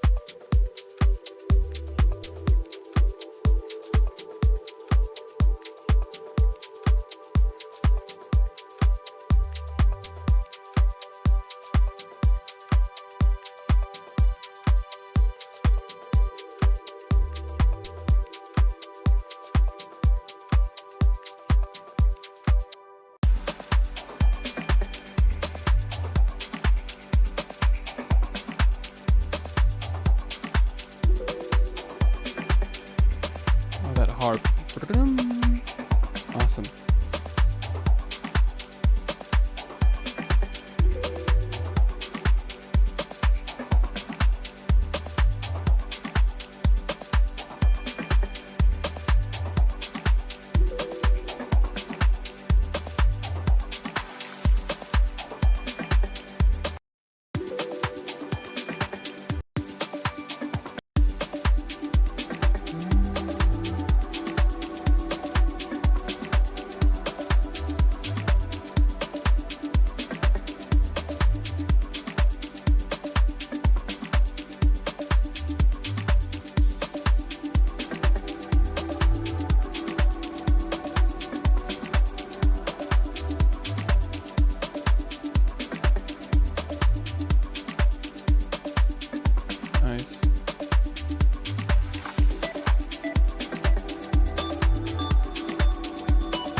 Open up those vocals a bit more.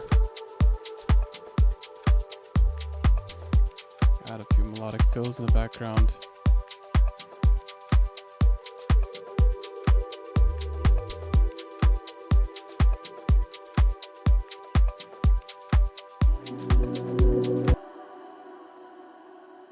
This track is composed in major. See if this fits. Might not. Very likely not to fit, but let's see.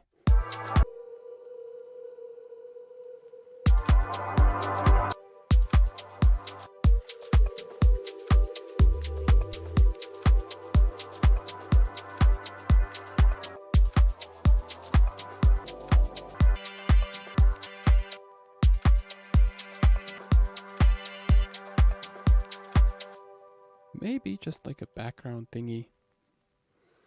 You know?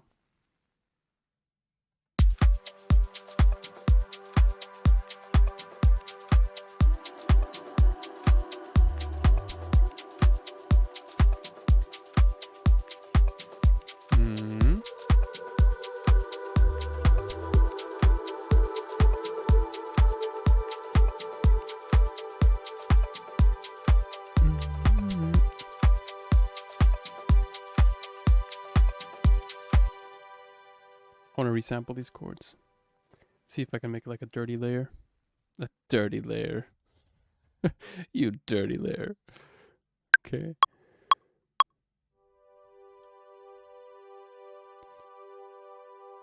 No, this is way too quiet for me. Utility. And let's turn this annoying little countdown thing off. Record, warp launch, count in none. So now it just starts recording.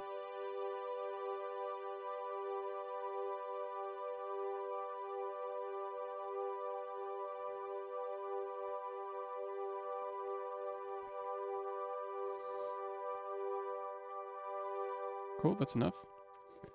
So we have ourselves our pad resampled here.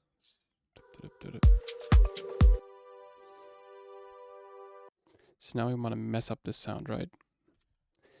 Use it as some type of wide layer thingy. Echo Boy.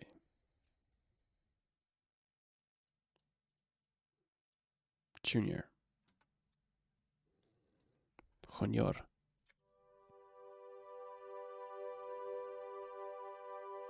Let's go for...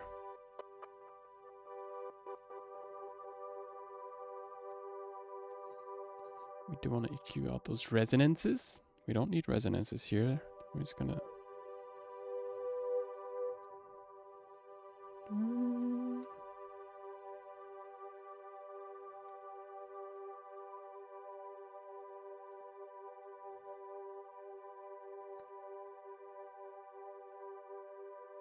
Yeah. Few peaks still, but it's okay.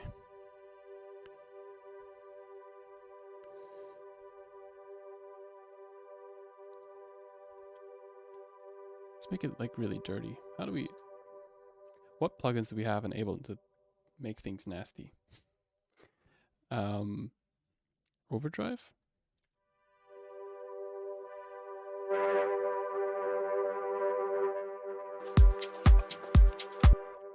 I'm looking for something that fills the melodic spectrum a bit more, and I don't want to add in new stuff, because the more I add in, the more I feel like the session becomes like lost and unorganized. Instead of adding new things, I actually like to take what I already have and make something new out of that. It's more helpful to me. And it kind of, in a way, also forces you to be more creative. I feel like adding in new elements is a bit of a, more of a lazy approach.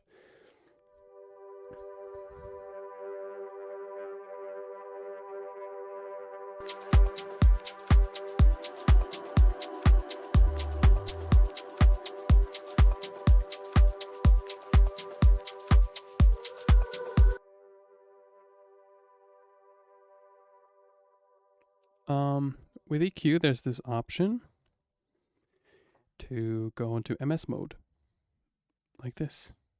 then just boost the sides. And take out the mids. You know, if we take out the mids, we might boost off the sides. It's more of a sound design EQ, but you know, we already have the sound in mono-ish here.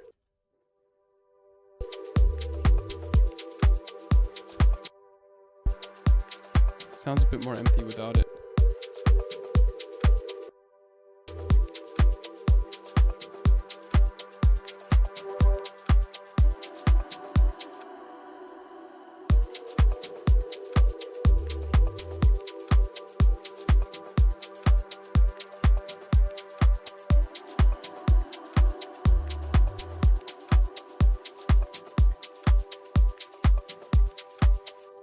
I want to see, you know, in contradictory to what I just said, I'm gonna add more.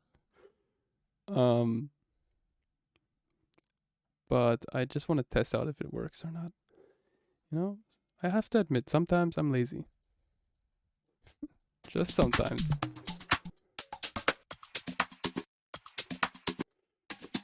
I remember when I created these sounds, man, they're like 100 layers for one sound or something. Okay, this one was a bit more simple.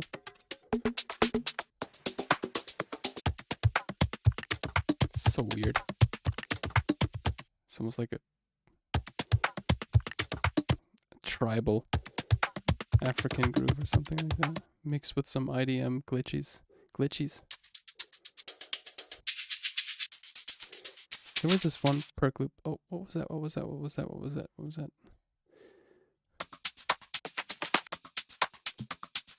Oh yeah, this one's so cool.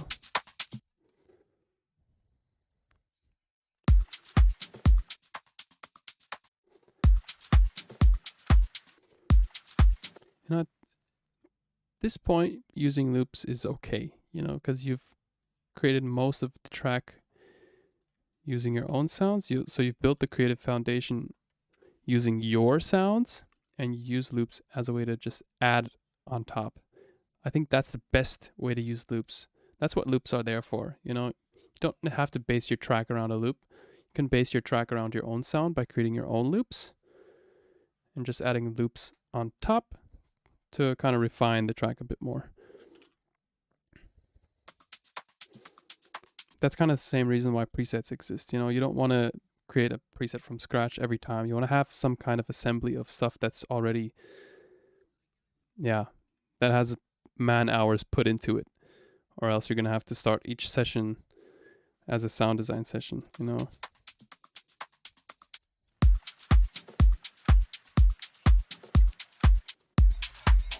How do you guys like it?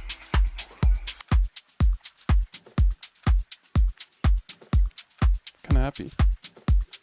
Sounds like Arpeggio, I would say. Really solid groove.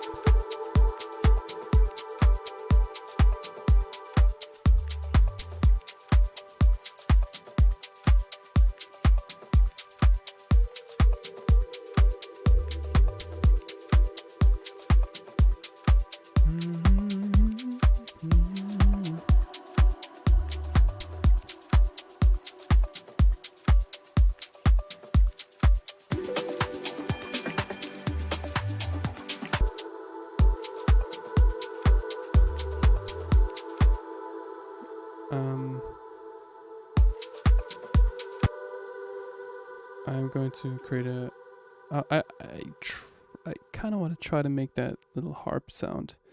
I don't know, something tells me to just at least try that that you hear every few bars. Are we still going?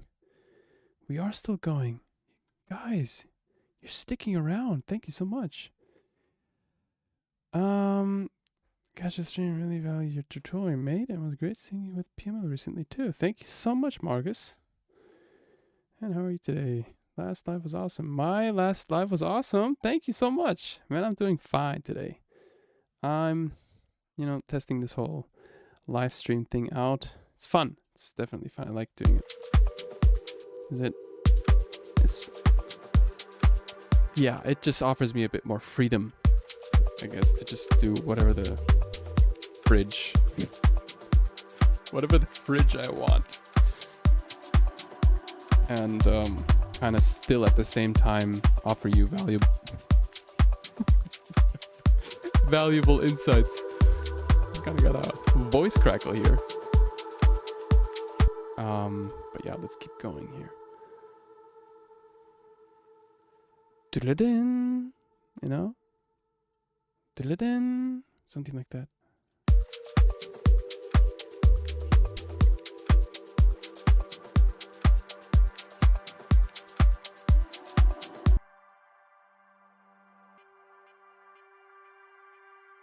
That's too much.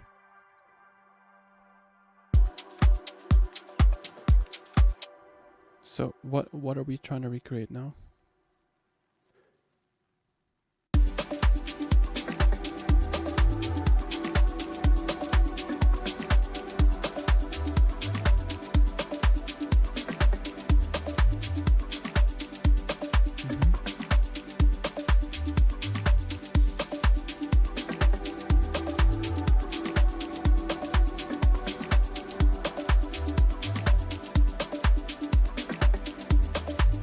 Can you guys hear it or not?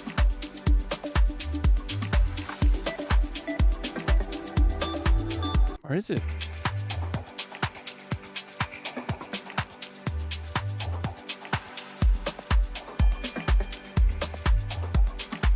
I'm looking for that harp sound. There we go. I don't know. I feel like I can challenge myself.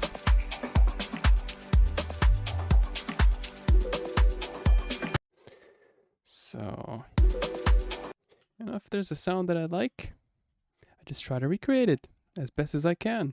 If I can't, then that's how it is, you know, at least I tried and I improved my skills doing so. But referencing is certainly something that I love to do a lot. Just to learn, you know, I'm always trying to refine my own skills, get better every day. And that just comes by practicing. You know, just like everything else, you have to practice music as well. Doodle-dum. Okay.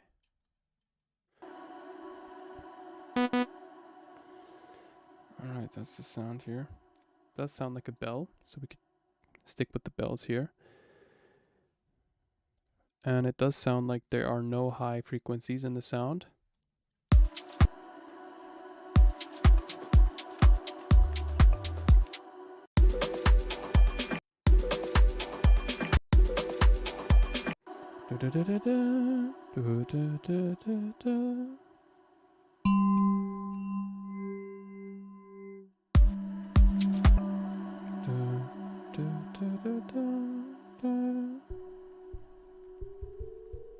In case you're wondering why I'm always humming like this, it helps.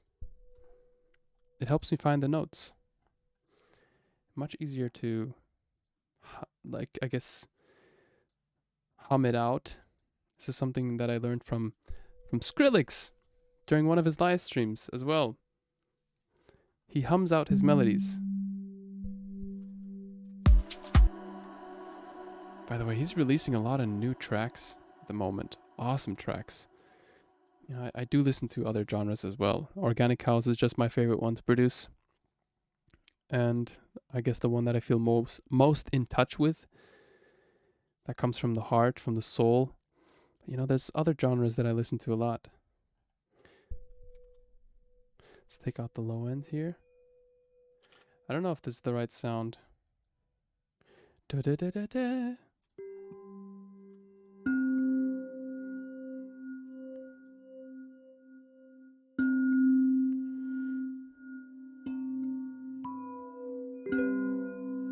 Oh gosh.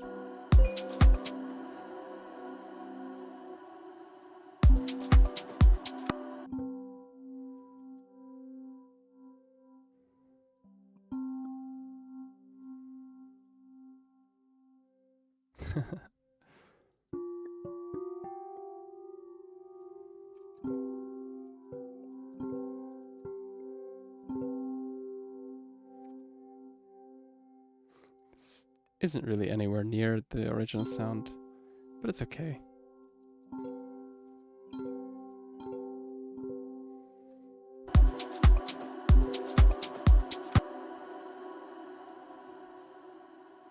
I love how these vocals are just so like John Hopkins.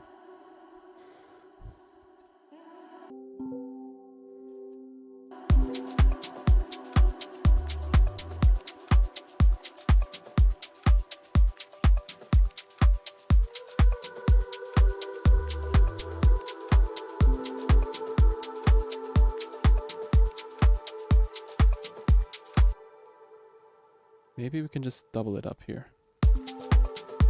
Ooh, this is awesome. These two knobs here, divided by 2 and times 2, they can help you out a lot if you're trying to come up with new melodies.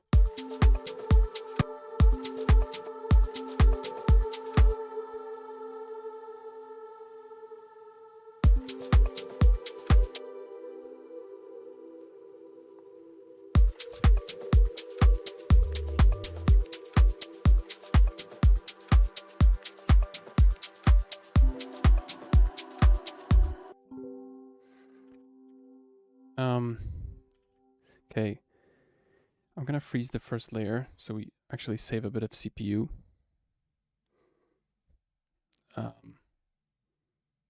Nah, never mind. CPU, you're gonna have to work with me, because when I duplicate these Omnisphere layers too much, then we're in the danger zone. I don't want it to crash again. Yeah, I'm looking for other plucks, I guess. Okay.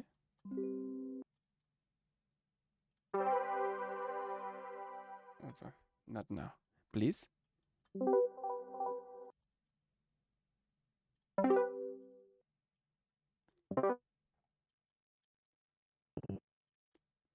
Oh no, we're in all. I actually wanted to go into this guy here. Bells.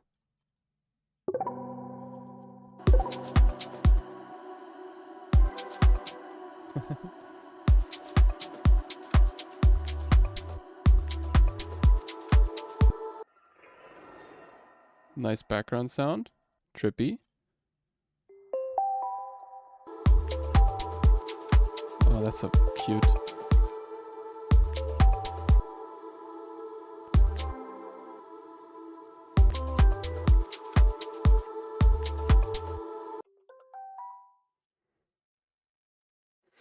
Yeah, let's go with this one perhaps. Echo Boy. Or maybe just Echo. Diffused long cascades.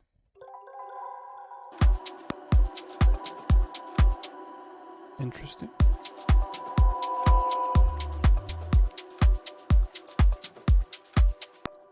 Maybe shift it a bit. I mean, we can still use both sounds, just different phrasing. Just testing out stuff here.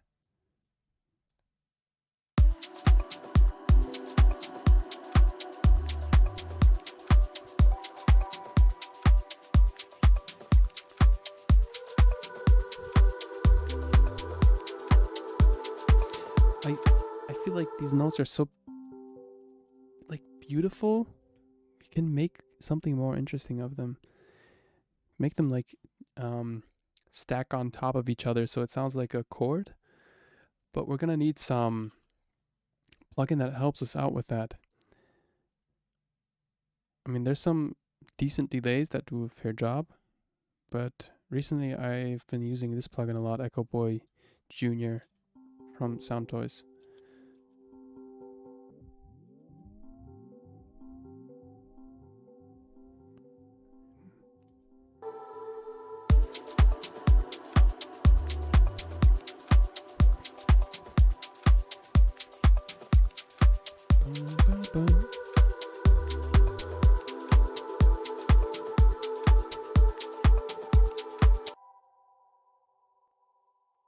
Okay, put this on the left. Yeah, why not?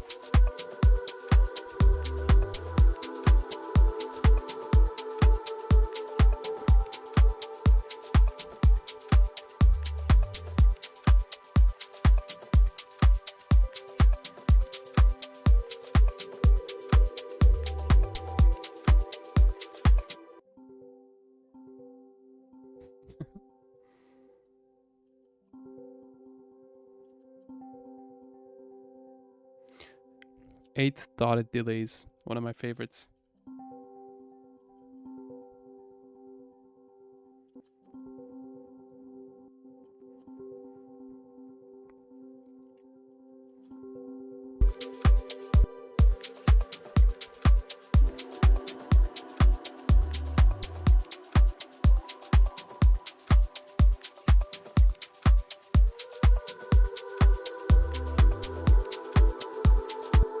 Replace this one with Diva. There we go. Let's go. Oh my god, this sound, I've used it in so many tracks.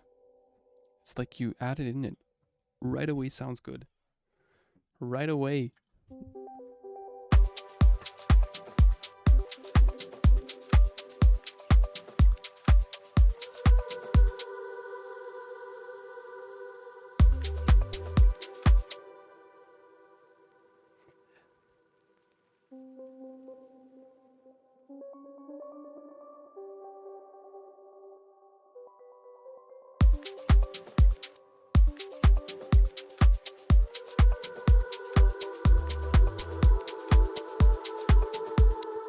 By the way, for those of you that are still sticking along with me, can feel free to join the Discord server.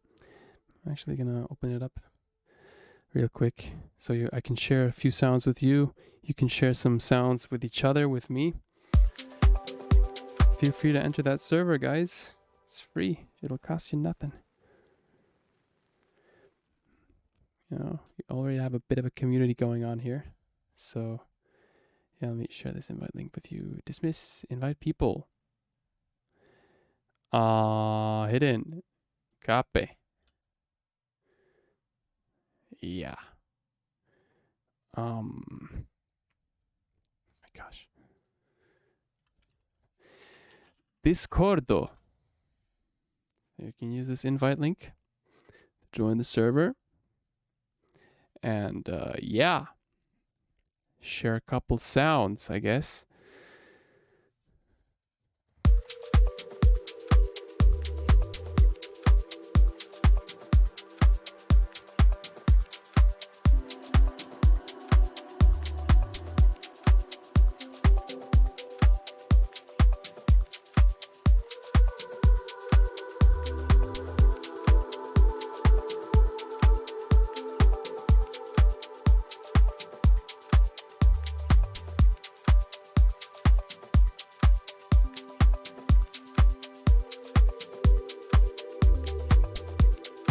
It's just lovely.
Absorb this sound a bit more.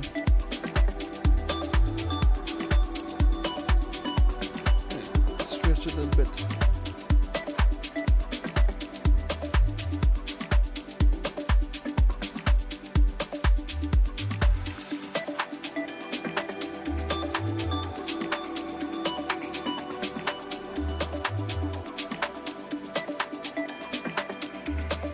Yeah, do you hear this pluck? Dun, dun, dun, dun. This one.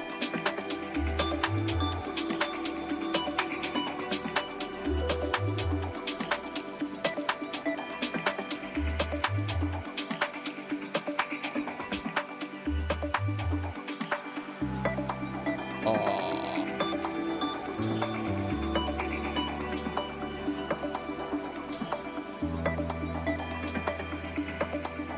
Look how it's just one note, one piano note, no chords going on.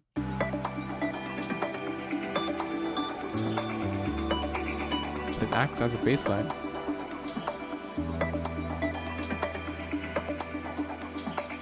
So dreamy. I love this track. It's called The Beauty of Silence by Armen Miran. Check it out.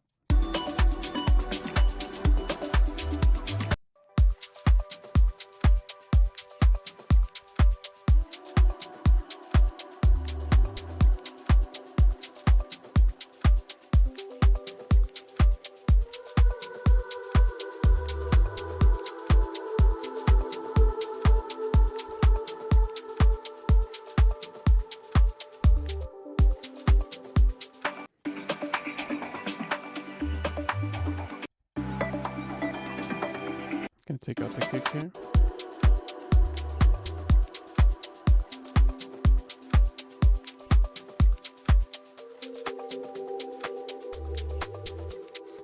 All right, should we try making some piano? What do you say?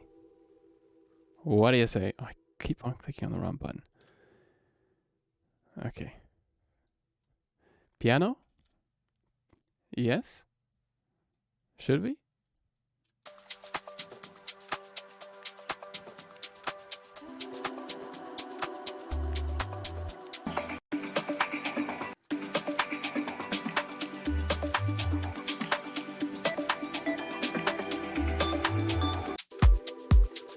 Okay.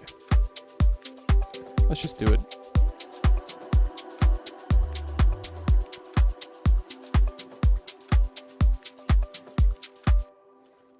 Let's call this, oops, FX.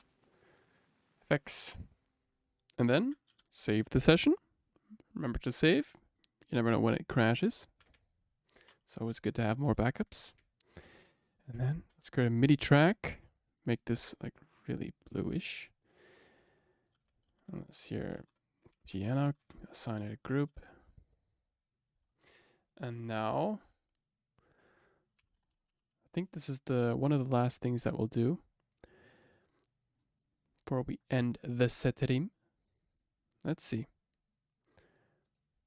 Omnisphere Dream Pluck. Do we have any nice piano sounds here? Audio effects. Synths. I mostly use Omnisphere or Contact. Let's just use Omnisphere because it's already worked out for a lot of other sounds in our session here. Rare.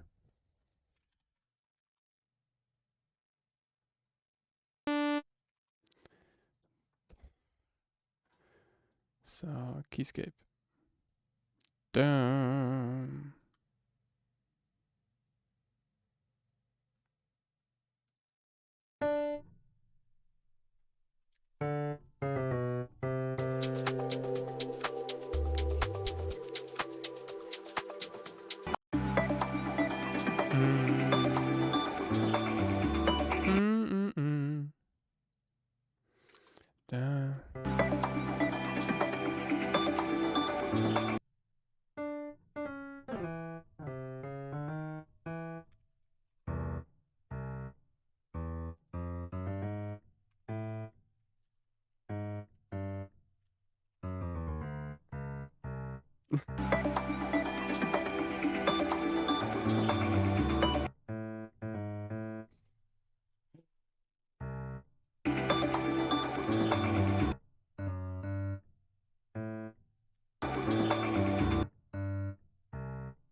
Simple.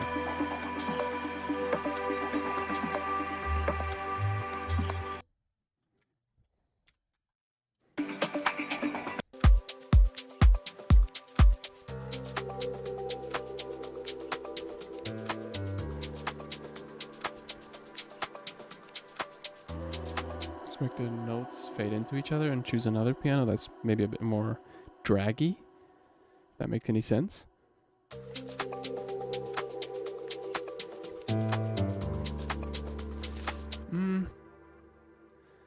For this piano, it actually doesn't work out. Let's keep the notes like this. See if we can shimmer.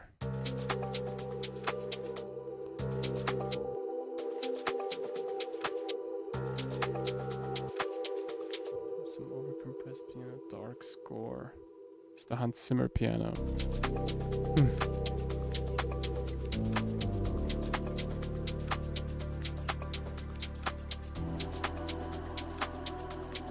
I like it, but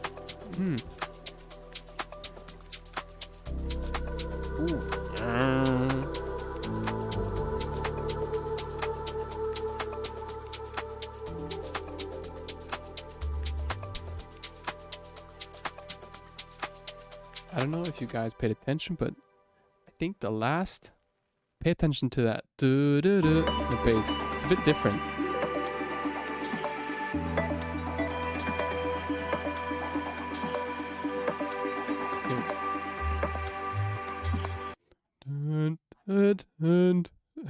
It's so weird. Attention to detail, guys. That's it.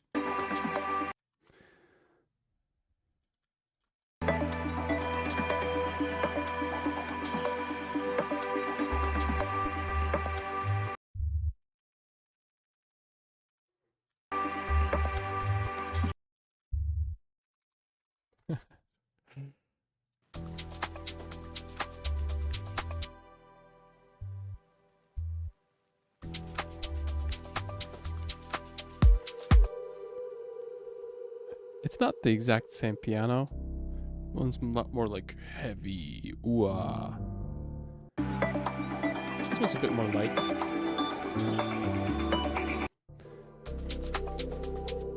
What happens if we low cut this?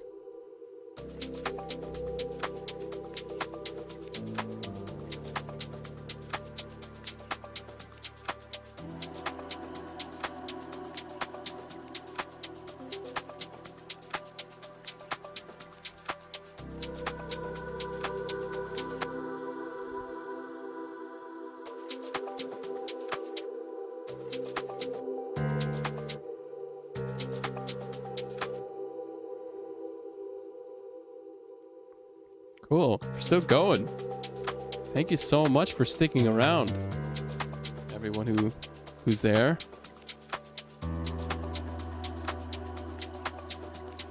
Cool.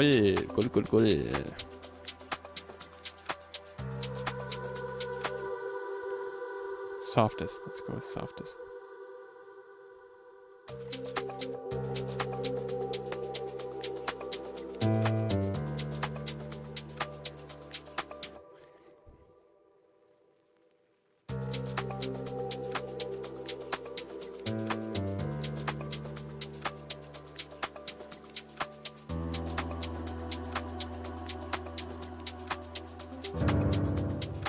Softer velocity hits. Louder piano. Yeah.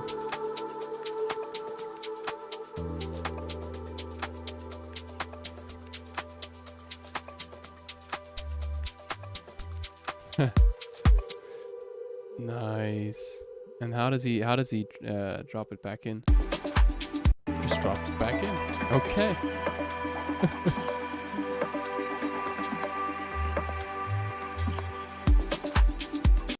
Last one's kind of off. Does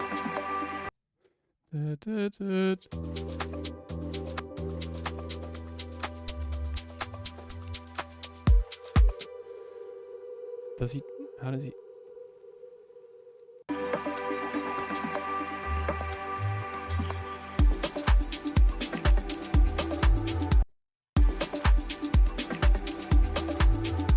So all the groove elements come back in?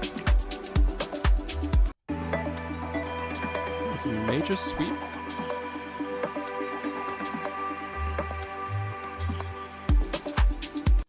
And there's no hi-hat in the pause.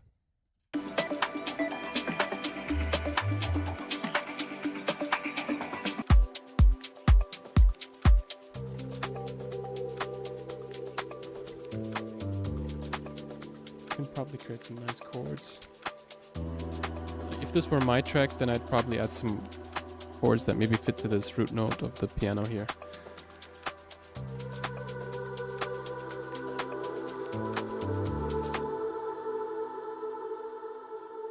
Wait, this is my track.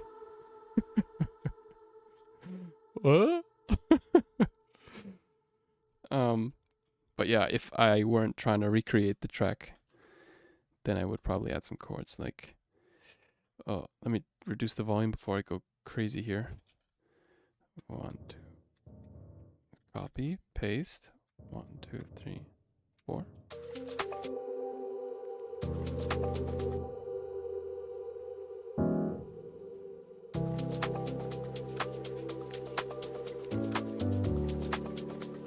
Oh, Chicago vibes, bro. I just copy pasted the root note and went up 4 semitones. 1, 2, 3, 4. And now let's copy this, copy paste. So Control C, Control V. 1, 2, 3.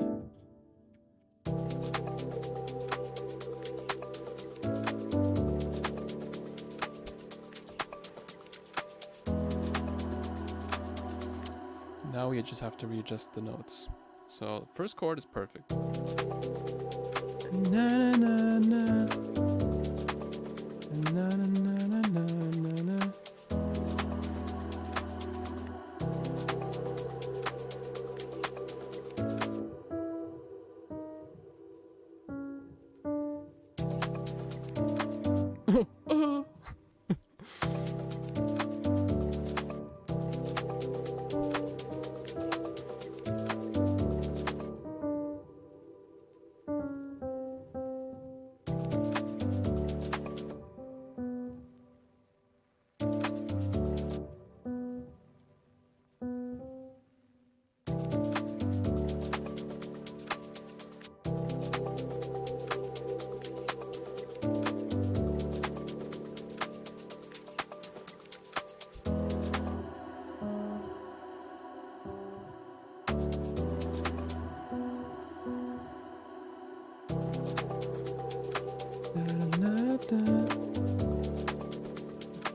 Wanna look back and jump.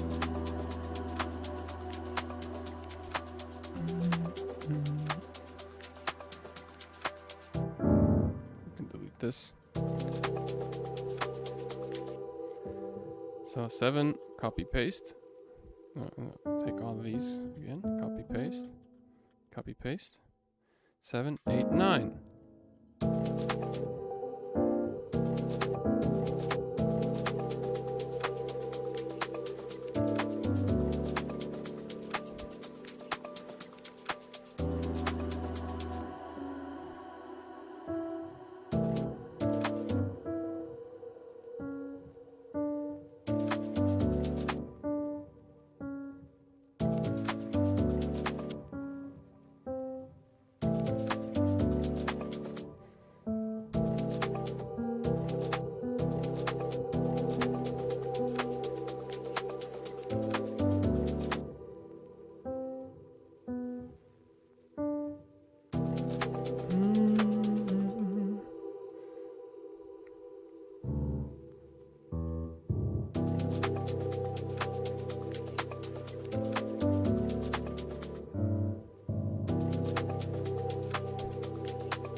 Nice.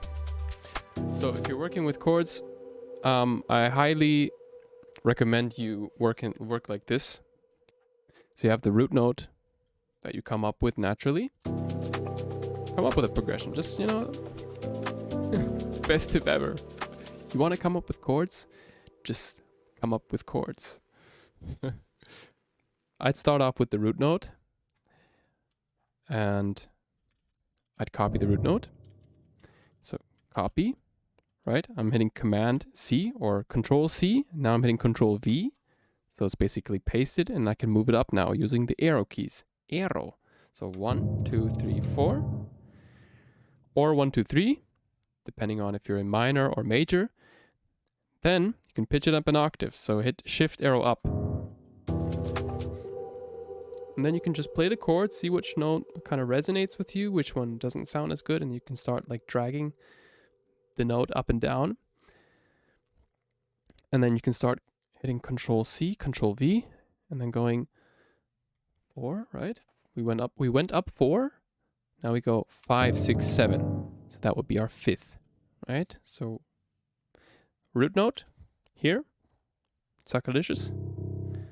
3rd, copy paste, 5, 6, 7, 5th, right? Very, very like, I'd say that's basic music theory, and it's more than enough for this genre.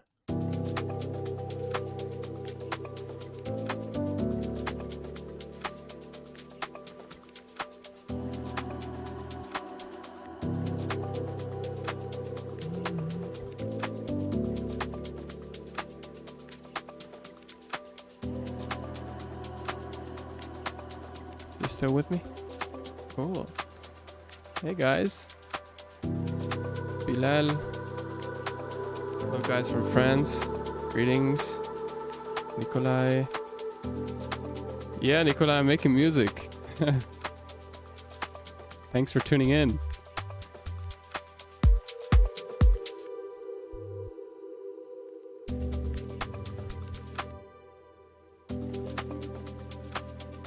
So I guess the piano kind of stops at some point from the original track, right? Rare.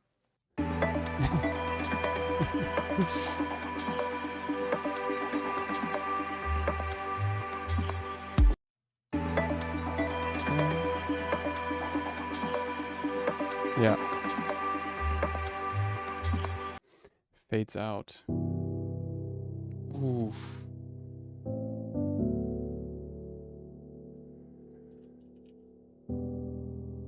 I hope you guys understood the whole music theory part. I understand if it was a bit confusing.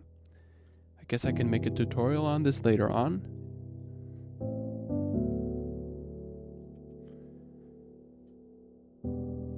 Nice. So I'm adding a low-cut automation to sweep out the piano. I would love to have some vocals on this. Gosh, I need vocals, man.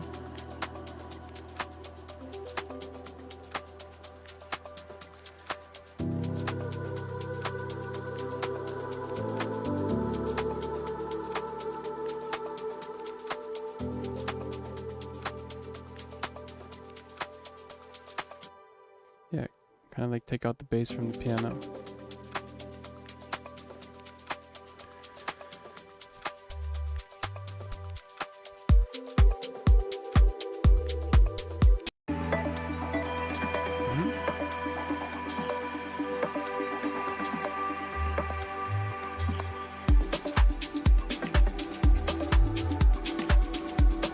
Wow.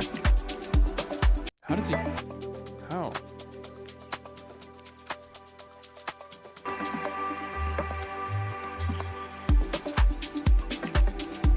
So there's like a swoosh transition effect.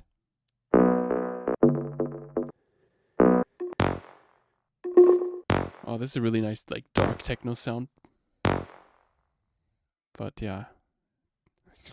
Put that in Daydreamer for some reason. Okay. Yeah, let's go for like a transition sound. White noise sweep.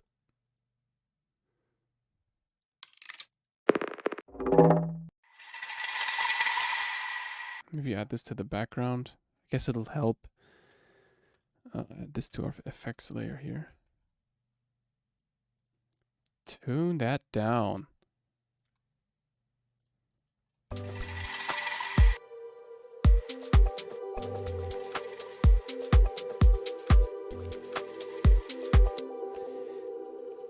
Delaying. Okay.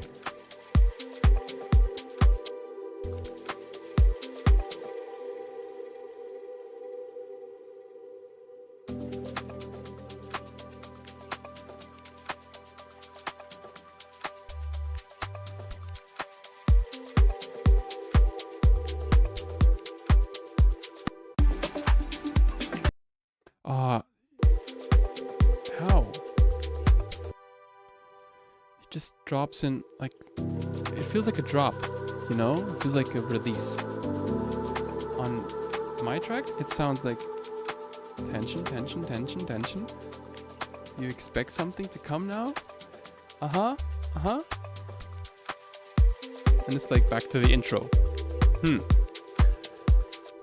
So what is it that makes this track feel more like a tension and like a satisfaction, like a release, like a, this is it, yes. White noise sweep in the background.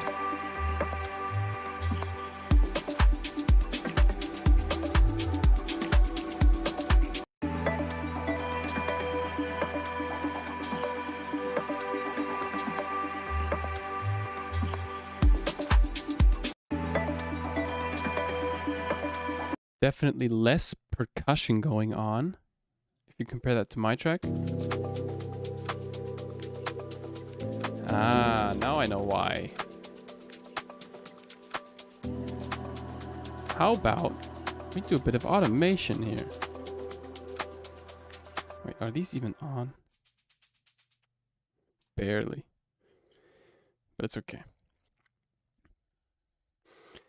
Let's filter these down. He does filter them out, right? In this part. Just a bit maybe.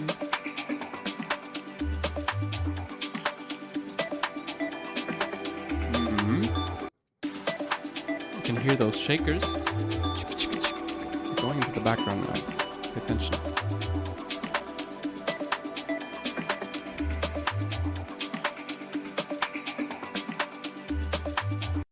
Yep. That's why we're going to take this guy and put him onto hats, because hats are all these channels here. I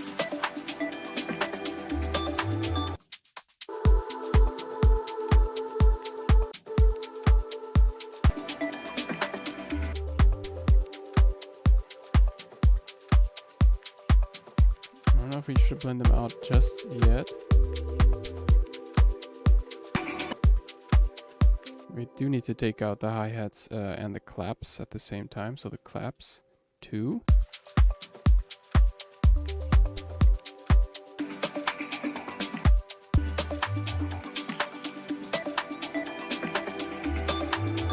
And his vocals are beautiful. Awesome.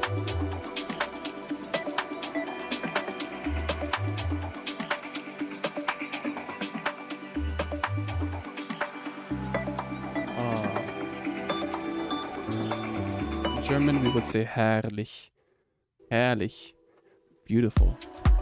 Amazing. So what does he do with the kick here? He doesn't have a kick. He doesn't have a kick here too.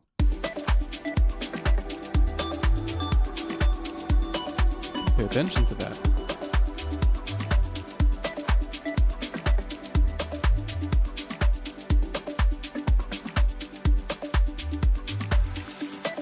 Aha.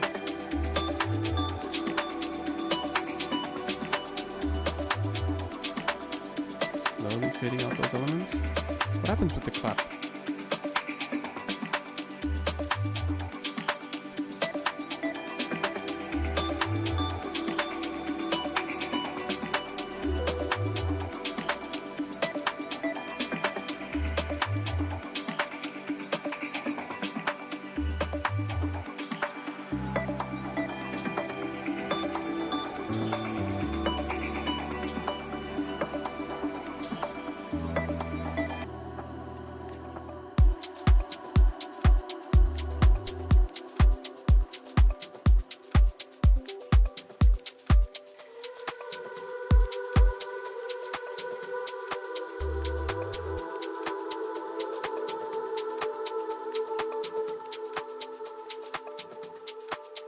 You know what? Let's open up this guy here. Oops.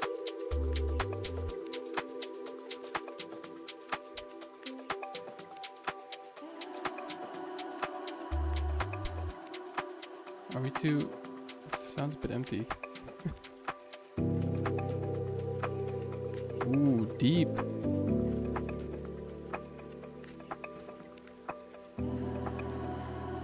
It does sound more like a break now.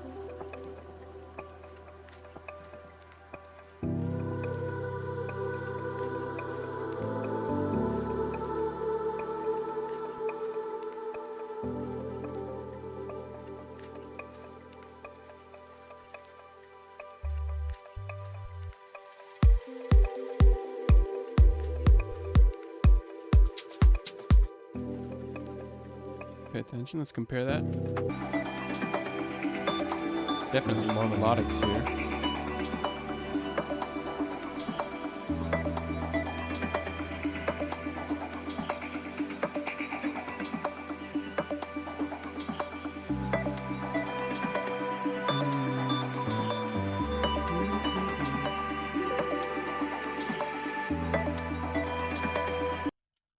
This is something I notice I still struggle a lot with, like adding in new elements. I'm always skeptical. Like everything that I add in, I feel like could deviate my original intention of how I want the track to be. So it feels like always when I'm adding in something new, like especially a melody, I feel like it can really distort the vibe. But most of the time when I add one in anyway, it still turns out kind of cool. I feel like there's just so much more melodic stuff going on in his little break here. We could add like a really, really, really far in the background type melody synth, you know? Let's see if, I think Production Music Live does have a few cool ones in here. We don't want to look for bass though, right? Melodic. Go for pad.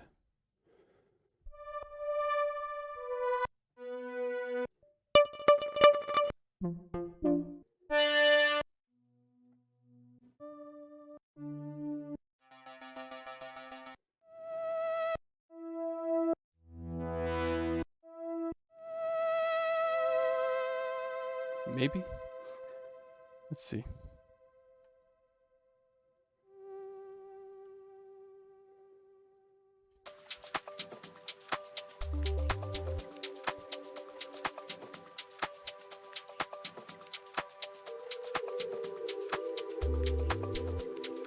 With that perk in it, I kind of want to keep it in.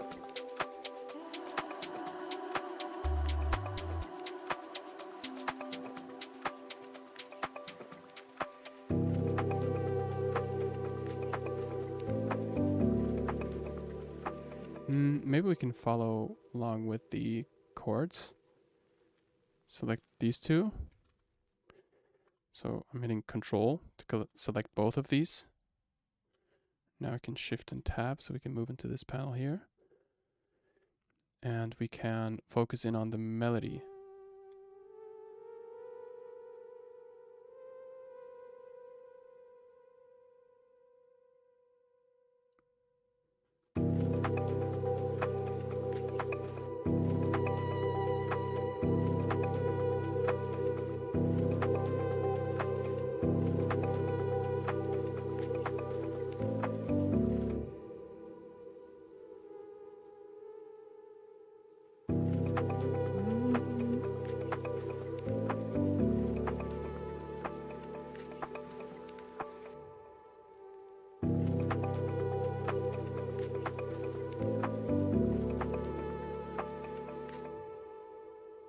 Let's add a retro color here too.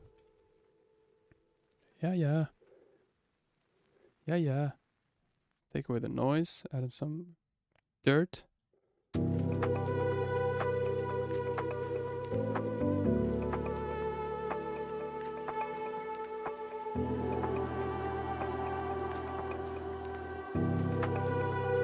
Mono steering.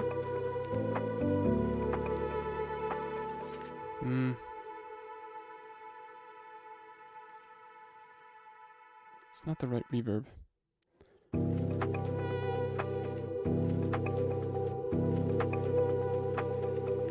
What type of sound is he using actually?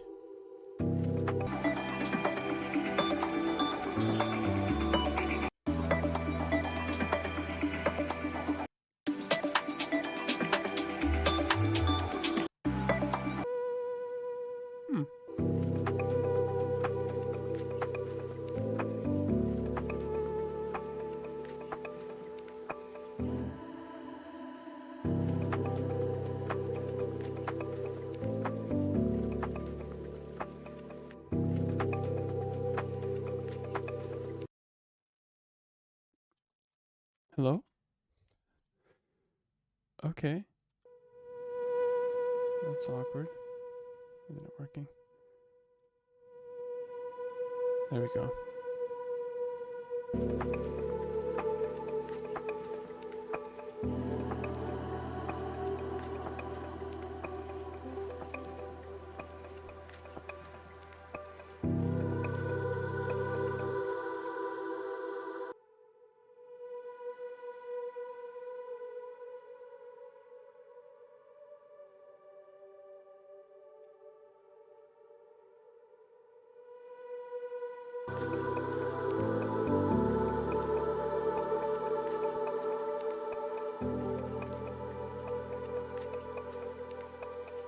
Hmm.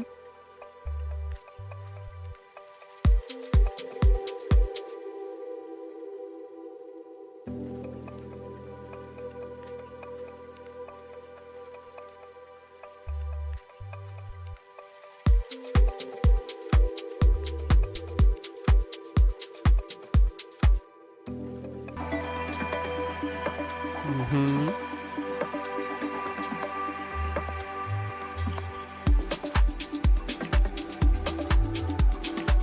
Set another transition sound here. Therefore, we're going to go into Ambiente.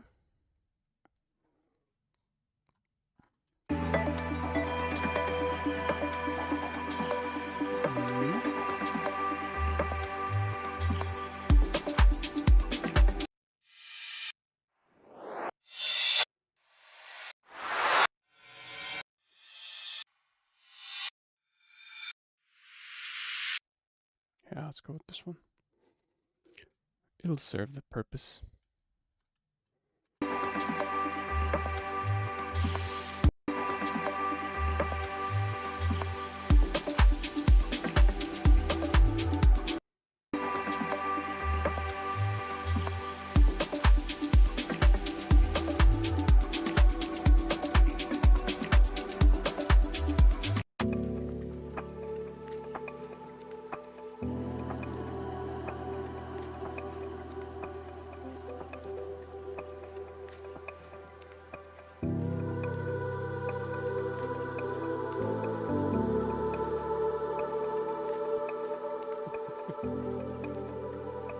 I'm using Live 10 because I feel like Live 11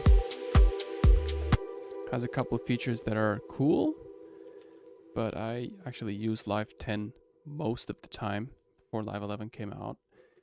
So I'm kind of still used to Live 10. Kind of like switching back from Live 10 and 11, switching between both of those versions. Yeah. The difference between Live 10 and 11 are just a few things. There's this option, I guess, take lanes. I don't know how to blend those in. I think audio track and then right click it somewhere. There should be an option to show take lanes. Means you can take, oh yeah, this is Live 10, so it doesn't have that obviously, but if you right click an audio track, you should have the option to, yeah, show take lanes, which is cool for recording vocals or if you have multiple takes of something, right? Or if somebody's playing the piano, you can have multiple little takes. And Live 11 has this cool feature that the scale option here that I obviously don't have in Live 10. You can blend in your scales, so yeah, if you want to compose your track, let's say in C minor, you can actually choose C, click minor, and it'll highlight the notes that are in C minor. Live 10 doesn't have that, but yeah, it's a kind of a comfort feature, but that's also why I like using Live 10 sometimes to always challenge myself a bit, you know, to not always have all features at disposal. Yeah, I hope that makes sense. Yep.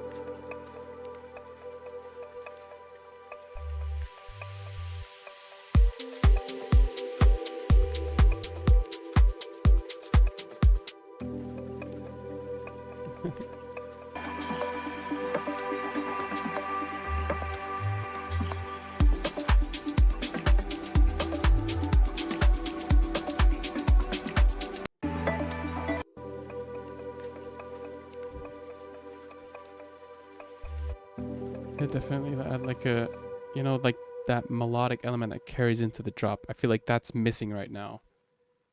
Like the element.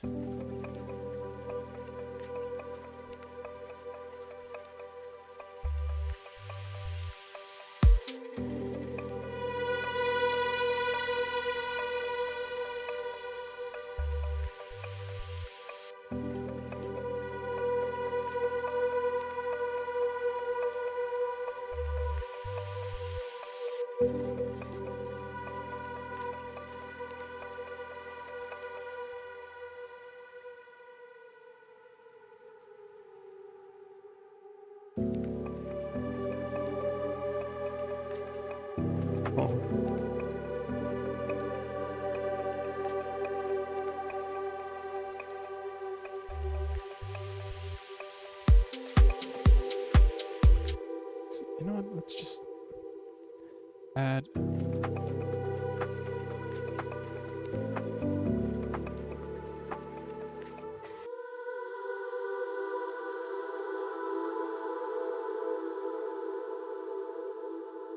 This guy right before our drop hits.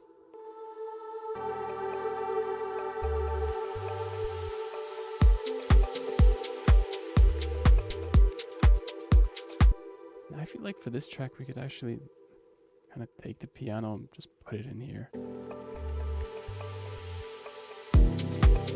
Yeah.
This plucky element actually fades out.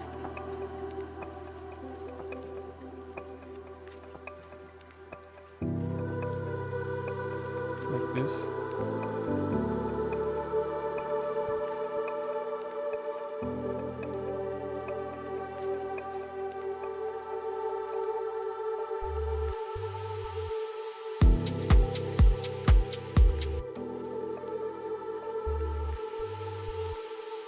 We need like a tonal reverse sound.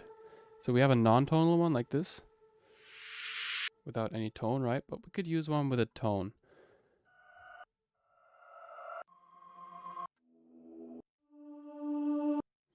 This one's kind of cool.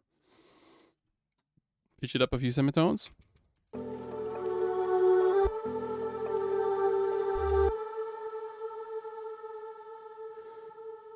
And yeah.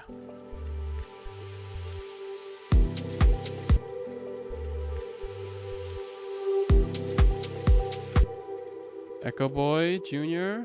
Add that in to create a bit of a delay fade out.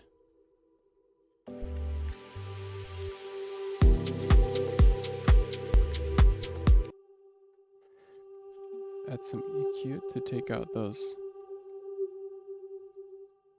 harsh resonant frequencies.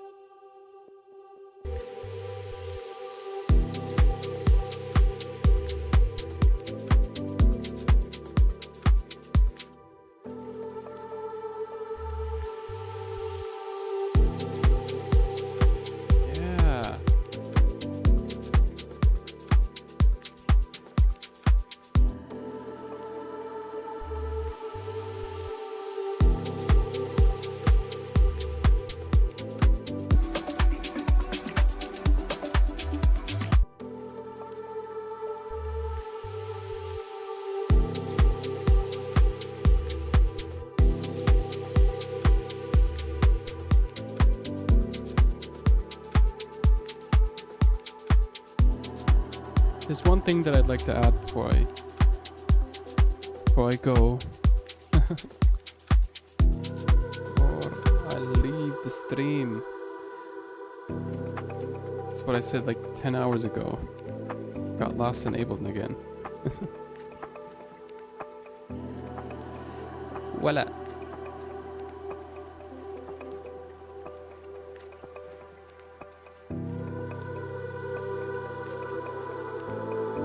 I'd like to add ARP.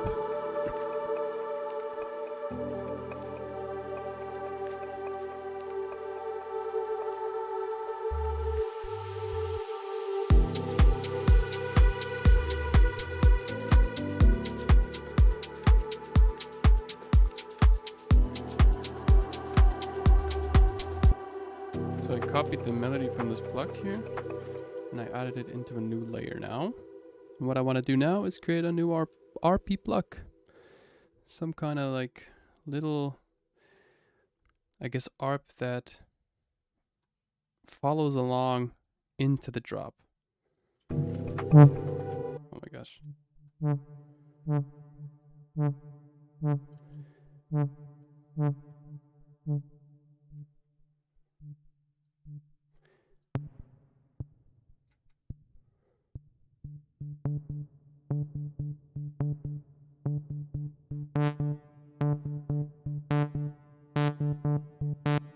Ah.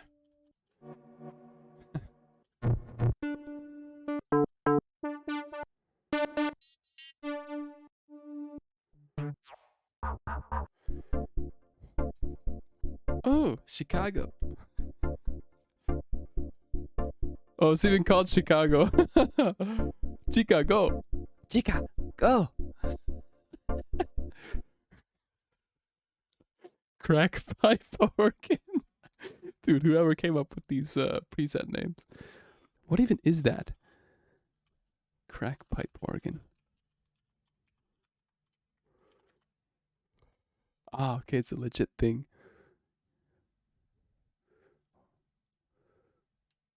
This guy's like, give me that crack pipe organ. Interesting.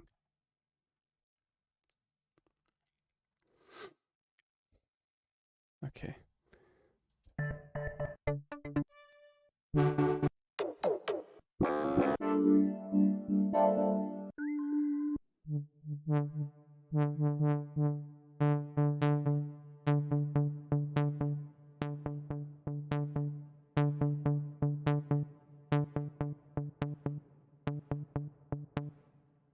HS Albert Hall Mini. I need you. You're my most loyal preset.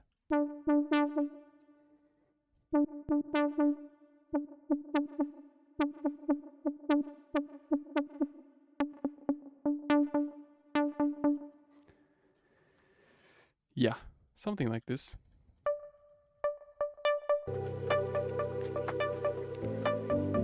Sounds more like Anjuna Deep now, but it's okay. I always tend to take my tracks into a more progressive and Anjuna type direction. But I'm gonna stick with that, you know? I'm gonna stick with that. I'm gonna load up an arpeggio. I kind of like to add an ARP on already short sounds.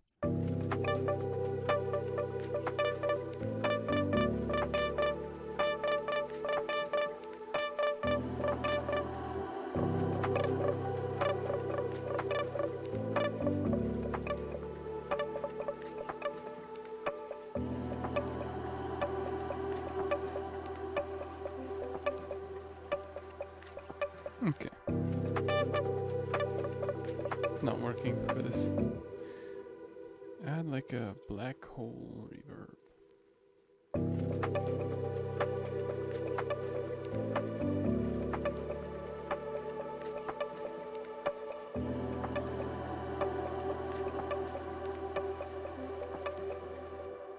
You know what? Let's actually copy the chords up here.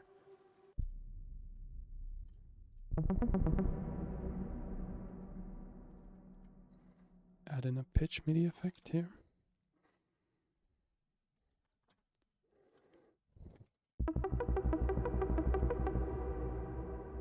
Whoa.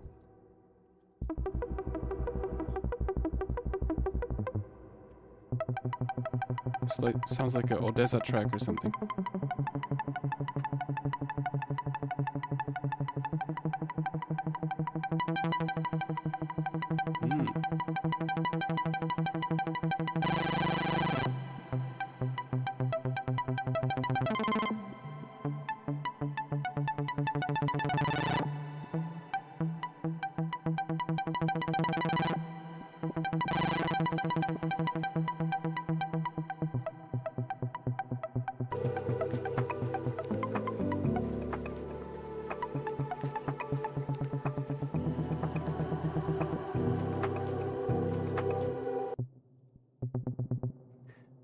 Need more voices on this synth. I don't know if it's the right one anyway.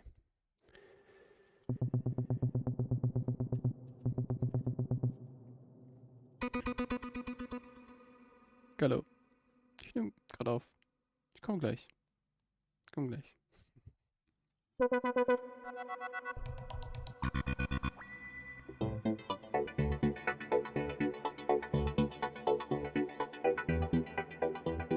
Oh.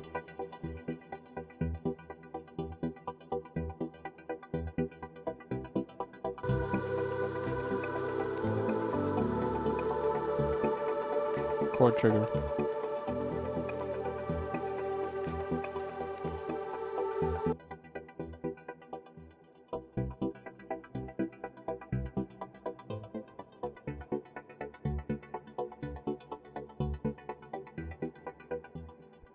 Is that like an LFO after that? LFO tool. LFO tool. Sounds like an insult.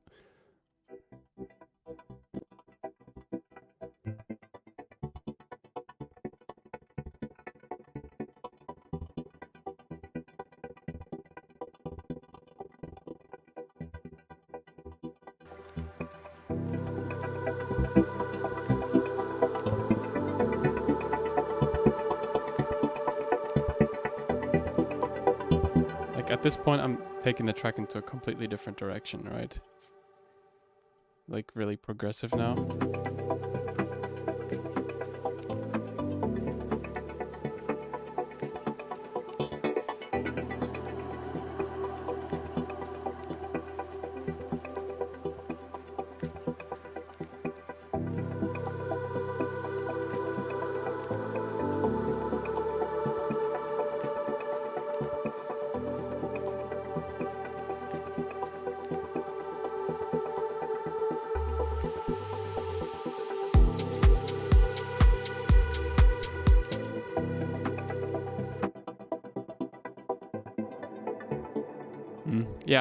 Yeah, just testing stuff out. Whoa.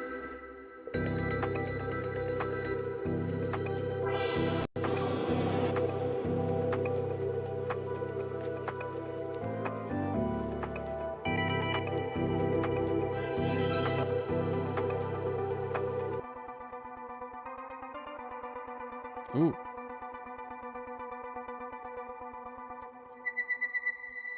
As you see, I just love messing around with presets sometimes. It's fun.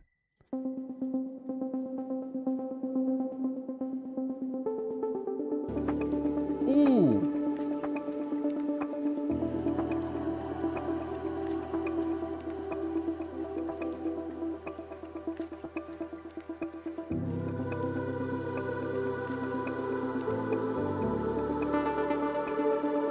Ben Böhmer.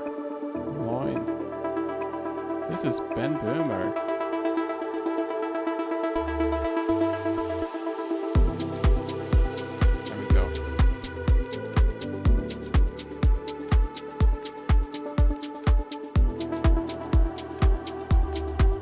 Kind of like Resident, too.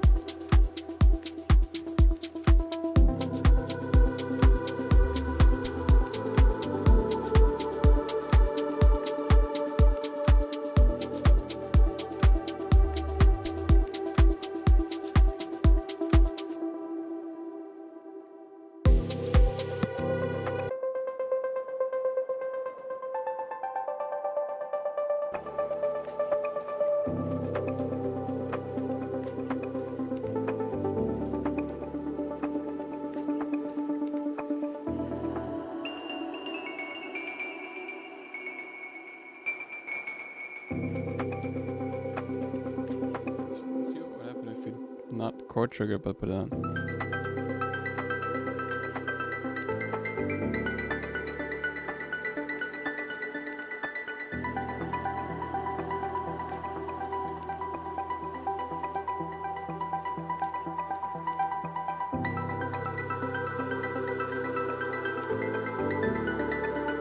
Beautiful.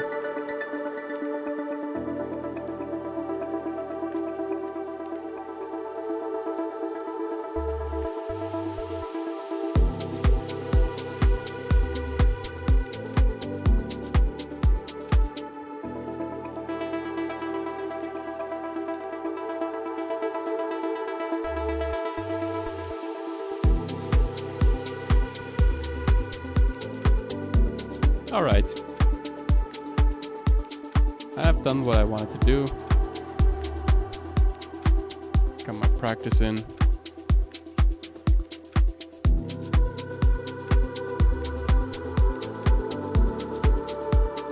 compare that to his.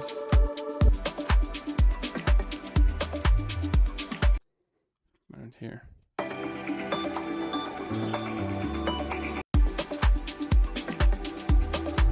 Sub bass peaking at -7 dB. Oh, this is mastered, of course.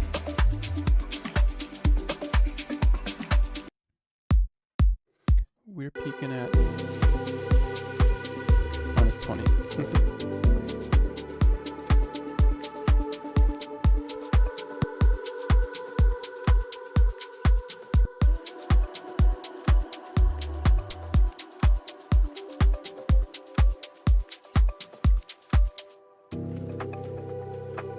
I want to see how we transition into this phase here. By the way, if you're a patron, I might end up uploading this one, depending on if I'd like to continue working on it in the future stream or not. But I usually upload my project files to Patreon, if you're interested. By the way, feel free to enter this little thingy here, Discord, and share sounds here. You can introduce yourself, say hi, just like Middled did. Gosh, please excuse me if I'm pronouncing names wrong today.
Sub bass always mono. Stereo, come on. It's always good. In the break, this usually goes into this area here, which means it's very stereo. This means it's very mono. +1 is mono. See? Mono, +1. 0 is like in the middle. I like it when it's like jumps between, the piano's coming in. It's kind of like more mono-ish.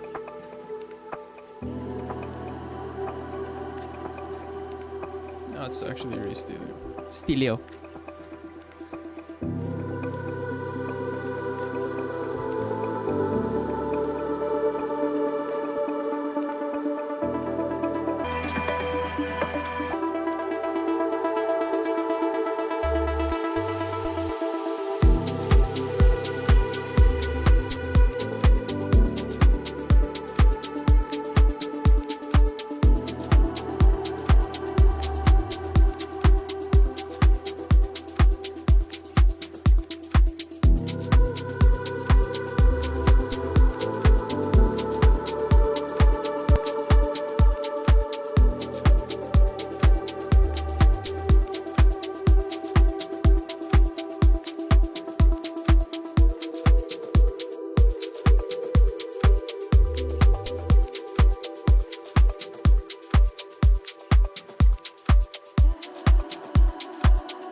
perhaps we could...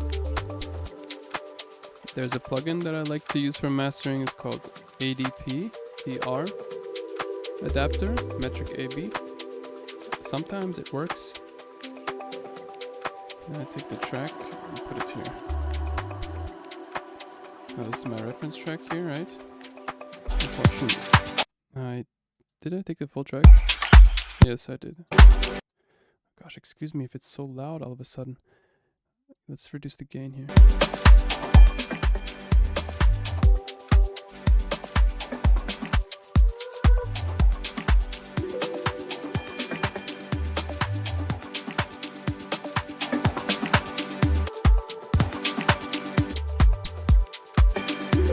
Kind of auto matches the gain, but we haven't mastered our track yet, so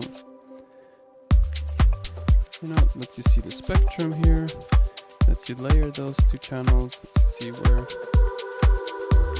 how loud are your highs, how loud are his highs. Let's put the bass.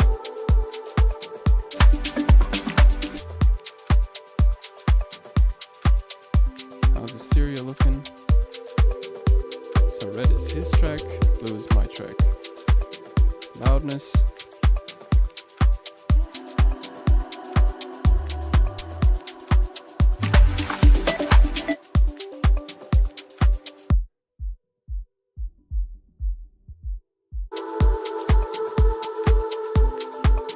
Yeah, but I don't feel like I need it now. This spectrum also basically does the same job. You don't need to buy plugins for this. Boxing with Span is a free plugin, also does the same thing.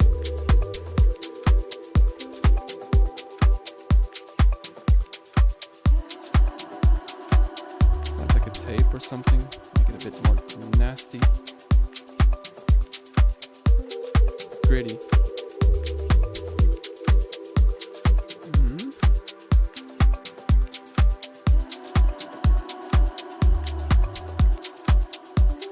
Barely doing anything, but it's just, if you really punch it in, you can see the tape working, just distorting.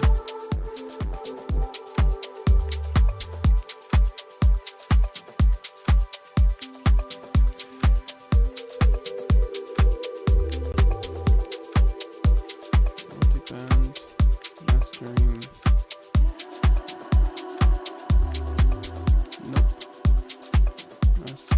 Basic 4-band punch and balance 2.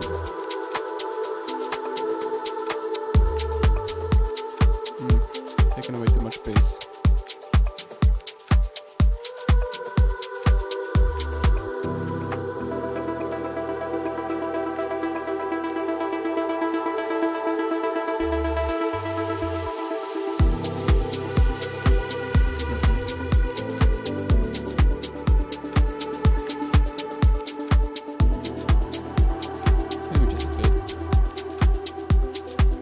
Lazy approach.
Let's take this filter and add it onto the...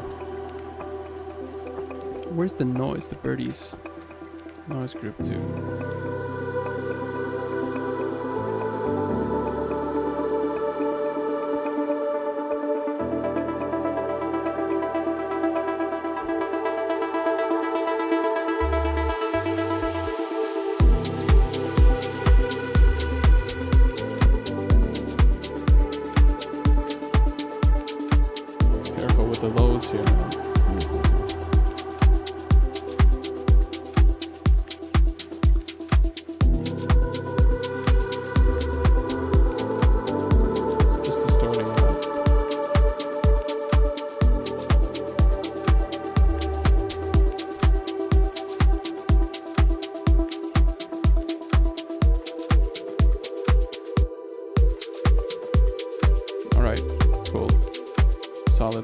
here.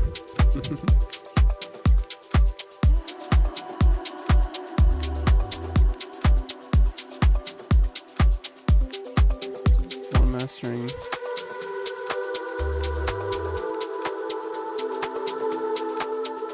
Yeah, of course, bit of a gain difference.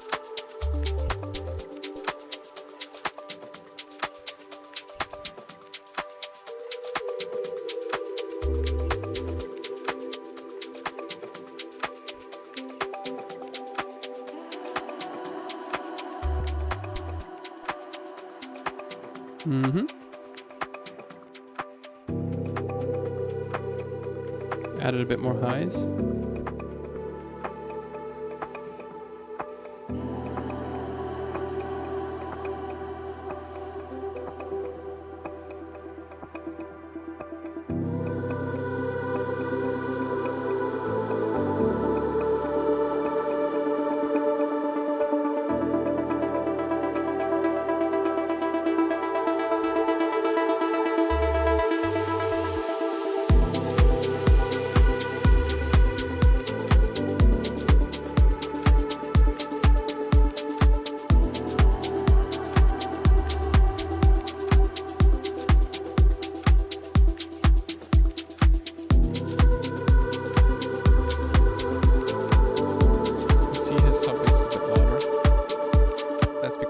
Isn't at like the perfect loudness standard yet. Like if we compare that loudness here, ours is quite a bit more quiet here. I've tuned down his track, of course.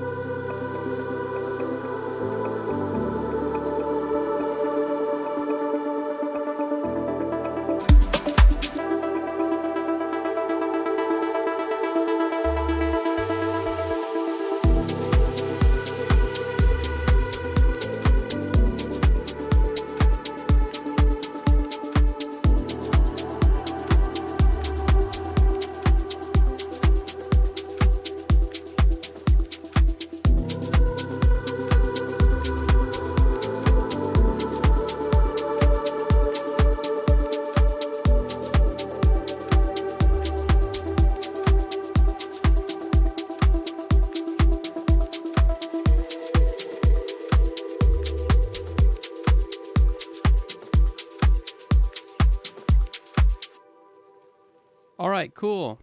I'm going to end it at this point. I've taken it already way longer than I originally wanted to. Give a quick read on the comments here.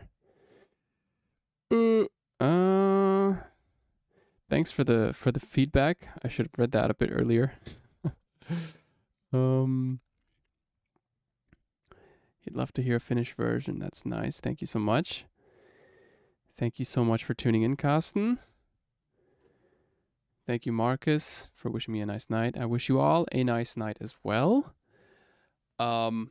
Yeah, feel free to join me in on my next session. Gonna do these live streams more often now. 3.5 hours. Wow, it's a long time. I really enjoyed making this track, guys. Yeah, thanks for watching. I'll definitely see you the next coming days. Yeah, if there's a couple of tips that I'd like to like give as last words, I'd say focus a lot on, you know, do these sessions every now and then, like where you try to reference certain tracks and recreate maybe just a certain element, or maybe try to recreate the arrangement. Just like focus on one thing that you'd like to focus on, I guess, and just practice. Yeah. Awesome. Stay tuned for more. See you guys. Peace. Whee.